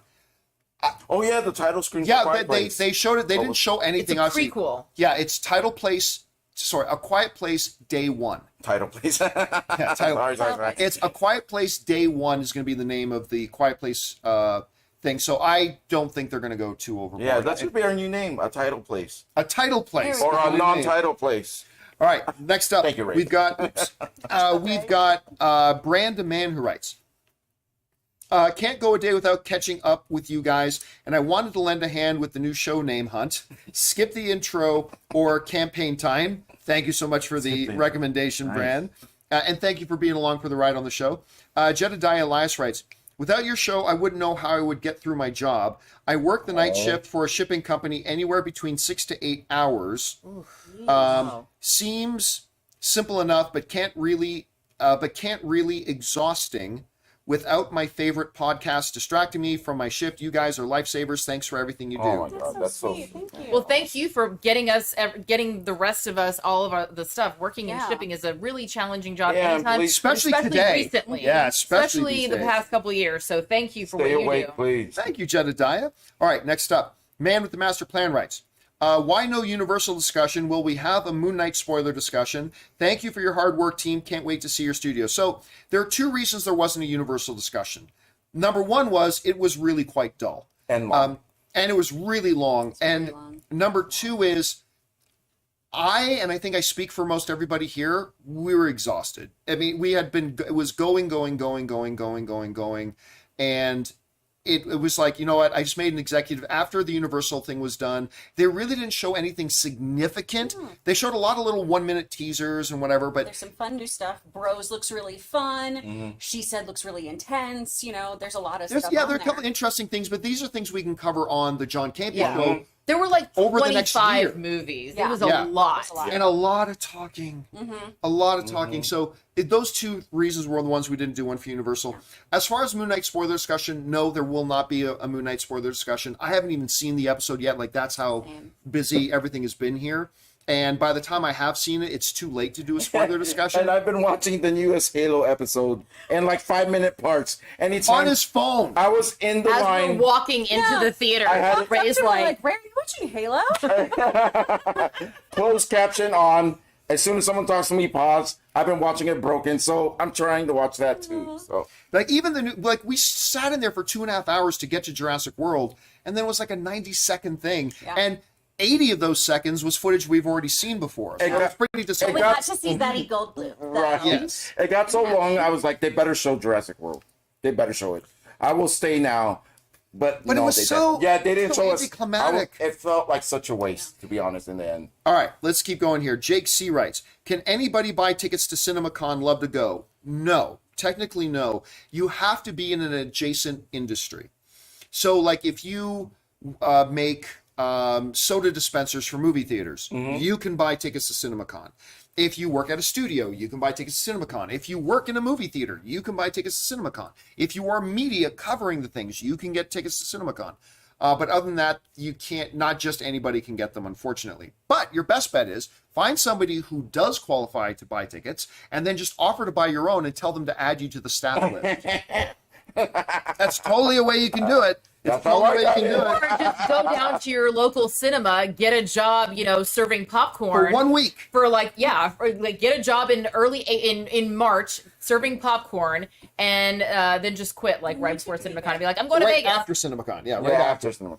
All right, Max Bolton writes, hello, everyone. I hope you're all having a great time. I am having a great time. Thank you, guys. All right, Adam Fellbell writes, here's a name for your show. Really? Really? Somebody has a name. A show name As a show Come name. on, guys. Come on. Don't be like that. No, I love your show name suggestion. I Keep love that coming. people send them out. Okay, That's why okay. Ray's the favorite. Here's the name for your show. Lights, Camera, Campea. Nope. Again, you're breaking one of the rules. Cannot have my name in it. You know why I laugh half the time? Because I picture a logo of what you guys are sending in, and some of the ones in my head are just so corny. That's why I laugh. I'm sorry. All right. Next up, Jedediah Elias writes, seems simple enough, but can get really exhausting without my... Oh, I already read that. Sorry about that, Jedediah. Keenan Color writes, show suggestion, checking the gate. Thank you for the recommendation. Sparktastic writes, hi, John. Have you seen the trailer for the indie film Flux Gourmet? I have never been more disgusted by a trailer in my life. Well, we're really here to talk about the Paramount presentation, and to answer your question, no, There's I been haven't. 2 trailers. Can you now run for that Flux by me Gourmet. again? The name of it? Flux Gourmet? Flux Gourmet. I will check it out for sure. All right, Jedediah Elias writes, Star Trek should have solo movies / TV similar to Joker for hardcore fans like Rob who want franchises to move forward. It could also introduce new fans to series original stories. Again, we're here to talk about the Paramount, but Paramount is Star Trek. Yeah. Yeah. Okay, I will say we met a really lovely theater owner, a young theater owner, James Charles, out of Omaha, Nebraska, who overheard you having a Star Trek rant. And he you was were like, just "It saying was hi great." to us. It was so great. He's like, he said the night before he was sitting right behind you, and then he wasn't even talking about Star Trek, but he just mentioned, yeah, I think I overheard Rob ranting about Star Trek for 30 like, or 40 minutes So funny. before the presentation But he started. loved So, it. yeah, he loved it. And he's with Main Street Theater, and he is a wonderful, wonderful young man who is like crushing it over there. Well, Yeah. you Great just theater. know that I'm not making it up. This is not a persona that I put on. No, this is the one that I kind of wish wasn't. Every fucking day. R&B. Did you see IRL. the recent episode of Picard? Anyway, next up, Joel Maddox writes, name suggestions, power on or the power button. These are both universal terms that encompass most entertainment. Well, thank you for the recommendation, Joel. Jeans Gray sends in a super chat, as does CDXN2197 sends one in as well, sends in like $13 just to be supportive. Thank you, man. I appreciate that, dude. K. Nico writes, hi, show name ideas. The Daily Frame, frame by frame. Thank you for the recommendation. Next up, we've got Chris Miner who writes, hopefully Paramount doesn't go overboard with A Quiet Place. I don't want another Paranormal Activity or Saw franchise where they ruin something special. The first 2 are excellent to me. Well, I mean, Valid. they already showed, though, by doing the second one, and by doing the second one so excellent, that they're not taking it overboard. Yeah. Because you can't say the same thing for Paranormal Activity 2, in my opinion. But like, so they've already shown they have a good handle, it seems to me, Paramount I think does. on Pluto how to actually handle it. has a Paranormal Activity 24-hour channel now. They have so many movies. Yeah, I wouldn't doubt it at all, actually. All right. Next up, Jeans Gray writes, a few show name ideas. Okay, let's do it. Your thoughts now, your thoughts below. Feeling movie, Screen Camp. Like, remember, guys, never put screen in the name, never put cine in the name, never put movie in the name. Never put reels in the name. Yeah, don't put my name in the name. Anyway, made me last one before I learned of your parameters. Oh, well, there you go, Jeans Gray. Well, thank you for the thoughtfulness, and thank you for sending us in some suggestions. All right. Nikita Monahan writes, 1 of 2. I think people are seriously underestimating how massive Don't Worry Darling will be despite it being an indie thriller. Florence and Harry are huge.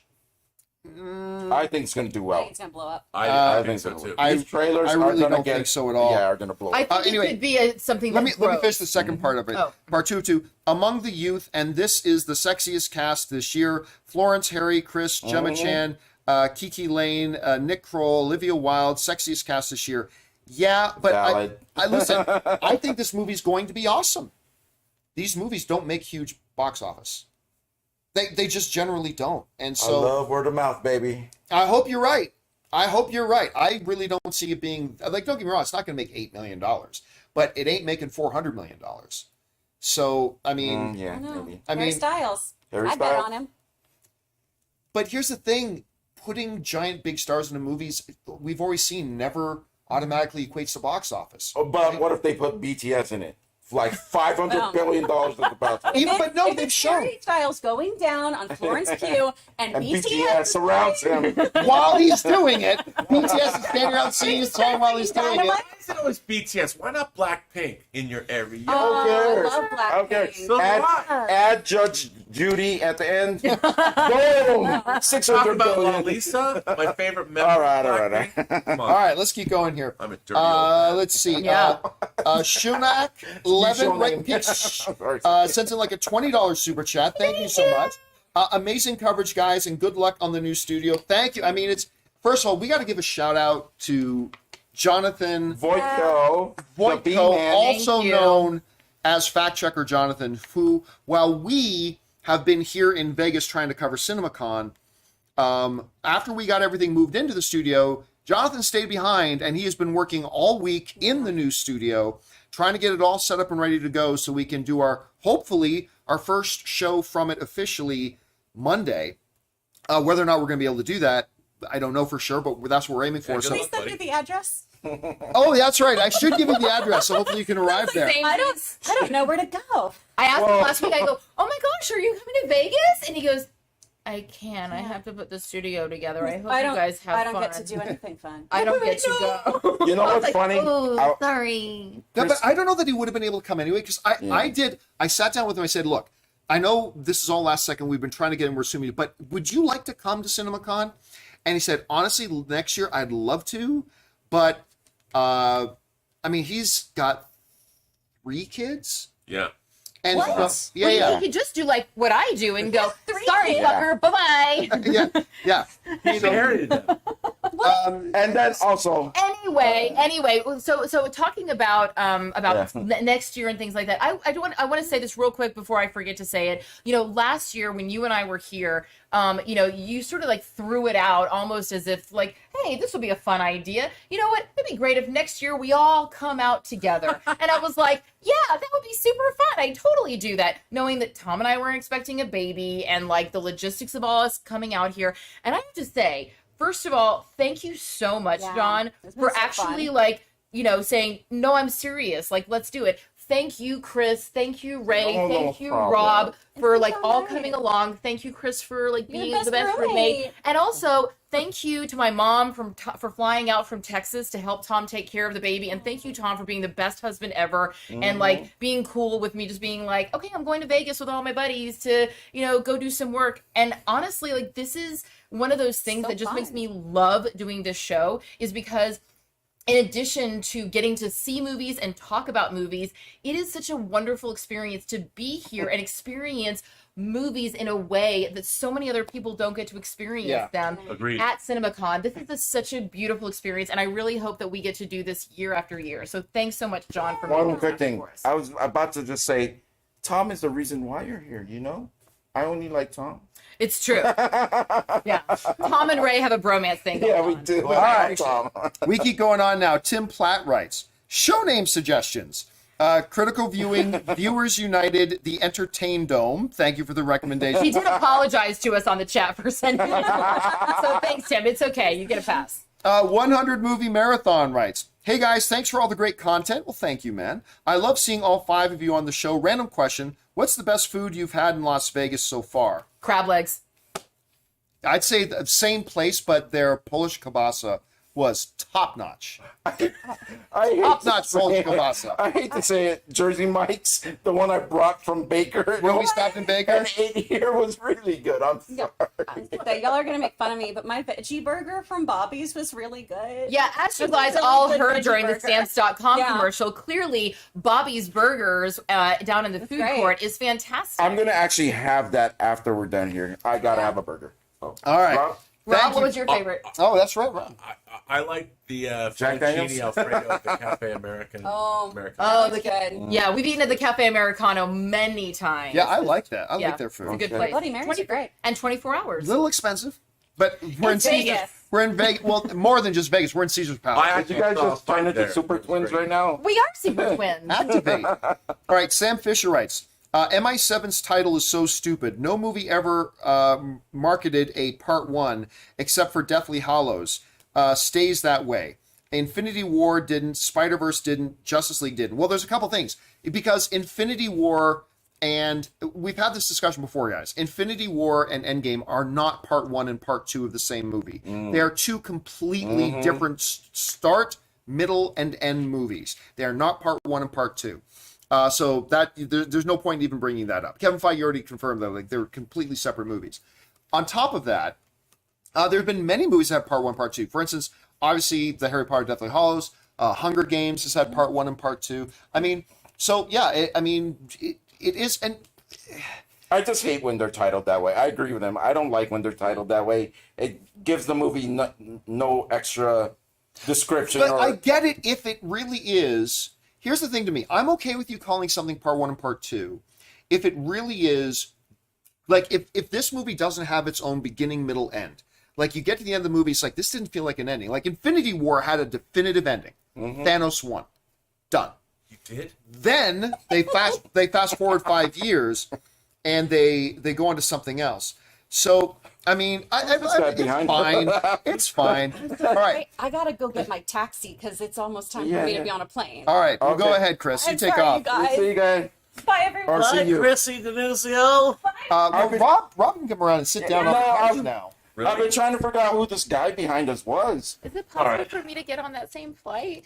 Is it? Come sit Is it? over here. I don't know. Is it possible for you to do Yeah. that? I mean, it's possible with Southwest Airlines, but you're Sure. my boss. Go ahead. Go ahead. I'm going to see my baby. I love you guys. Don't mean maybe. I'll see you next week. Now it's time Thank to you, trash. Sean. The boys are back in town, baby. It's time Yeah. to women. I'm just kidding. All right. Now that the stench of vagina is out of the I know. God. Hey, can we turn off My the... favorite thing to You can turn off the air now. We don't need that. put in my mouth. Yes. So let's keep going here, shall we? We just got a few more to go here. You say, Rob? Nothing. You said something, and I think I heard it. I didn't say anything. I'm not. Okay, go. Anyway, Okay. next up, we've got Deficit Music who writes, does Avatar World of Water use James Horner's score? Thanks. You know what? You did hear the Avatar score. I would assume that it does. Obviously, James Horner has passed away, so they're going to have somebody else score it. But they did use those motifs. Yeah, they will have overtures in there for sure. Yeah. All right. Veckel writes, which thing would be the best to sacrifice for a low-budget film that's good? Good story, good direct. We're here to talk about the Paramount presentation, guys, not about random questions. But all things are very, very important. All right, Sam Fisher writes, I don't think they'll do a Woody movie because Toy Story 2 set up Woody as a toy from the 1950s serial westerns, unless it's a modern reboot in universe. Yeah, so let's go back to one of the point. presentations here. Yeah, I don't see them doing a Woody one. Yeah, well, now that you bring that up, maybe Quentin Tarantino will do like a 5-part Woody series. I think Lightyear Like he was was the going to do a perfect, Rick Dalton series. was the perfect That one. nothing to make ever a movie came with. of. No, Nothing ever came of that. Whatever happened to his, that Rick Dalton series? what was it, Lawman or whatever it was. Okay. Bounty. Let's see. Bounty Law. Bounty Law was the name of it. Yeah. Just a Guy writes, Entertainment Today, is that a good name for a show? Not this one. Jedediah Elias writes, show name idea. The Gang's All Here, Triumph and Victory Multimedia. The Frame was also a really great one too. Hope you guys are having a loving CinemaCon. I do love CinemaCon, man. I love coming here because the presentations. I love being in Vegas. The food. Getting to see a lot of people, meet some interesting people. We've been stopped many times walking around the hallways. Yeah. People who watch the show and everything. My favorite part about Vegas is the overdraft fees. If anyone gets what that means, then thank you. All right, next up, what are we at? We're at Ulatan, who writes, "Hey crew, here are my new show name suggestions. The showrunners, the lineup, above the line, hot seat. Thank you for the recommendations, man. Lineup sounds good. Let's see. Wayne Edward writes and sends like a $20 super chat. Thank you, Wayne, for supporting us on that level, man. Thank you so much for all these live videos from CinemaCon. You have reignited my love for the movies. Oh, well, that is like the most awesome thing in the world for us to hear. So thank you so much for that. I appreciate that. Being here has reignited my love for the movies. And from what we've seen, it looks like the next year is going to be stacked with a bunch of choices. Yeah. A bunch Yeah. of Good choices. stuff. It looks like there's going to be a lot of really good stuff in there. So thank you for sending that in, man. And thank you for supporting us on that level, Wayne. We appreciate that. All right. Jin the Jedi writes, whoever said yesterday was dead on, in my opinion. The entertainment rundown for the main show and the hero rundown for heroes. No channel has the name either. Well, there's a lot of names that nobody else is using, and there's probably a good reason for that. So, no, I mean, if we relaunch the Weekly Hero, it will use its name, the Weekly Hero. That's what we'll use for that. And as far as everything else, well, we're still just trying to think of ideas right now. All right, thanks, Jin. Next up, Richard K. writes, over or under 30% that we see Wesley Snipes' version of Blade and Doctor Strange. Oh, dude, 30%? I'll go under 3. I'll go like way under 3%. They just got there. We haven't even seen the new Blade. They just got the new Blade. It's Mahershala Ali. I don't think they're going to want to distract I that. agree. I think you're right. I'm going to go under 5%. I don't think so. Yeah, like I'm not going to say it's an absolute possibility, but I'd go under 3%. All right. Where do we leave? I would say animated Blade, an animated version of Wesley's Blade is more possible than the live action one. Probably, and that's pretty low too.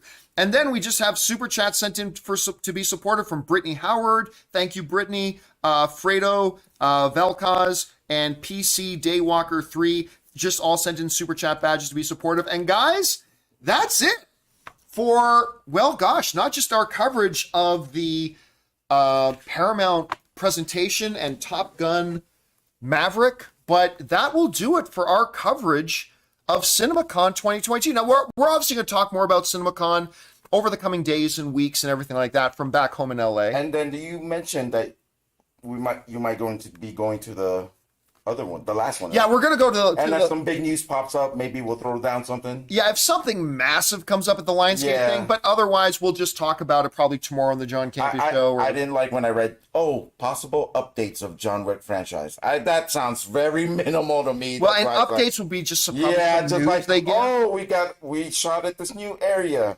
Yeah, I don't expect we're going to see any real footage of it and stuff like that. Yeah. So we'll see. But guys, it has been an adventure and a treat. Thank you guys for being here with us. I think we've got I think our viewership of our live streams from CinemaCon have gone up like double from the viewership last year. So thank you guys for being here and following along with us. Next year, we might even try we could set up a multicam system next time. Maybe we'll get all lapel mics or something next time. Right. This is very low tech. We just set up a couple of lights, one camera. We got a microphone sitting here on the table to pick us all up, and a very slow internet connection in the hotel. Yeah. But hey, the internet connection's actually held up. It's not bad. And the next year we might have our own Vegas show on the Strip. That's right. It's true. A Vegas review. It's you and I will dance. Dirty old man. You know what we'll do? I think next year we'll actually plan a fan meetup. Because a lot of people have asked me this year, like, are you going to do a fan meet and greet in Vegas? And it's like, we're going to be way too busy. But I think if we plan well in advance, maybe next year we can arrange a fan meet and greet. There's nothing here in better than Vegas. losing money with your fan friends or whatever. It's nothing better. Like, I love How about having- not losing money? Would yeah, that be that's better? even better. That's only him. By the way, can I tell you a little something? Show them Yeah. the wad. Show them the wad. No, I'm not going to show them the wad. Come on, man. But poker has been very good to me this year. I've only sat down to play for like 1 hour here, 2 hours. Normally when I sit down to play poker, I'll play like anywhere between 10 to 17 hours. But I've only been sitting down for like 1 hour here, 2 hours there, 1 hour here. I've come up, what did I say, about probably $2,300 up so far. But check this It's been out. good. It's been good. I walked around maybe 2 days trying to find the machine my dad used to play. I guess that character doesn't exist anymore, so I looked for my machine now. What's your machine? There was a slot machine. Only one in this building. Guess what it's called? Full Moon. And the character on the slot machine is the moon. And it just cleared me out. Whatever I had left, it's gone now. Thank you, Moon. By the way, one of our channel members, Irene Jobson, just put in there, "Show me your wad." Irene! There's Irene. Brad. We're so Brad, you better disappointed get on in that, you. Brad. So disappointed. Yeah, guys, so that'll do it for us for now. We're probably going to go get something to eat, then go to the Lionsgate thing. Then we will see you from not the set of the new John Campea Studios, but from our offices at the new John Campea Studios. Probably tomorrow is where you're going to see us from. So, yeah. Rob, quick final thoughts on CinemaCon? Well, you know what, John? What CinemaCon does to me, like it's supposed to do for the exhibitors, it just makes me excited for the theatrical experience of movies. And they have such a great presentation that Dolby comes in, and we have such a big screen that we're seeing these things on, and it sounds so good that it just really gets me pumped to see all this great stuff in a theater. Yeah. I can't wait. And it's great too hearing, like, understanding why movies are so much better in theaters than they are in streaming. And listen, yeah, this CinemaCon was pretty much a big victory lap. You could tell all the movie theaters and the studios were taking a big victory lap, that because all the news about streaming lately, and I love streaming, I do. I do too. But everything about streaming is that streaming's getting the shit kicked out of it with all the Netflix drama and Disney's. We've not heard the word Netflix uttered once.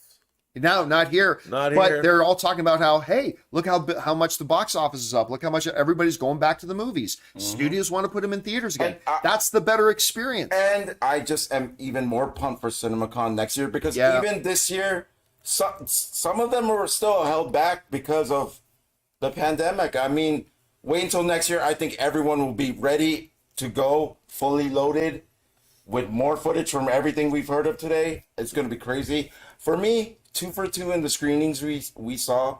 Both Black movies Phone were great. and Top Gun. Both movies were great. I hope to talk about Black Phone more later on, and some slow presentations, but overall, I liked what I saw. And by great the way, experience. since Erin's not here, she's high. Lightyear is awesome. Yeah.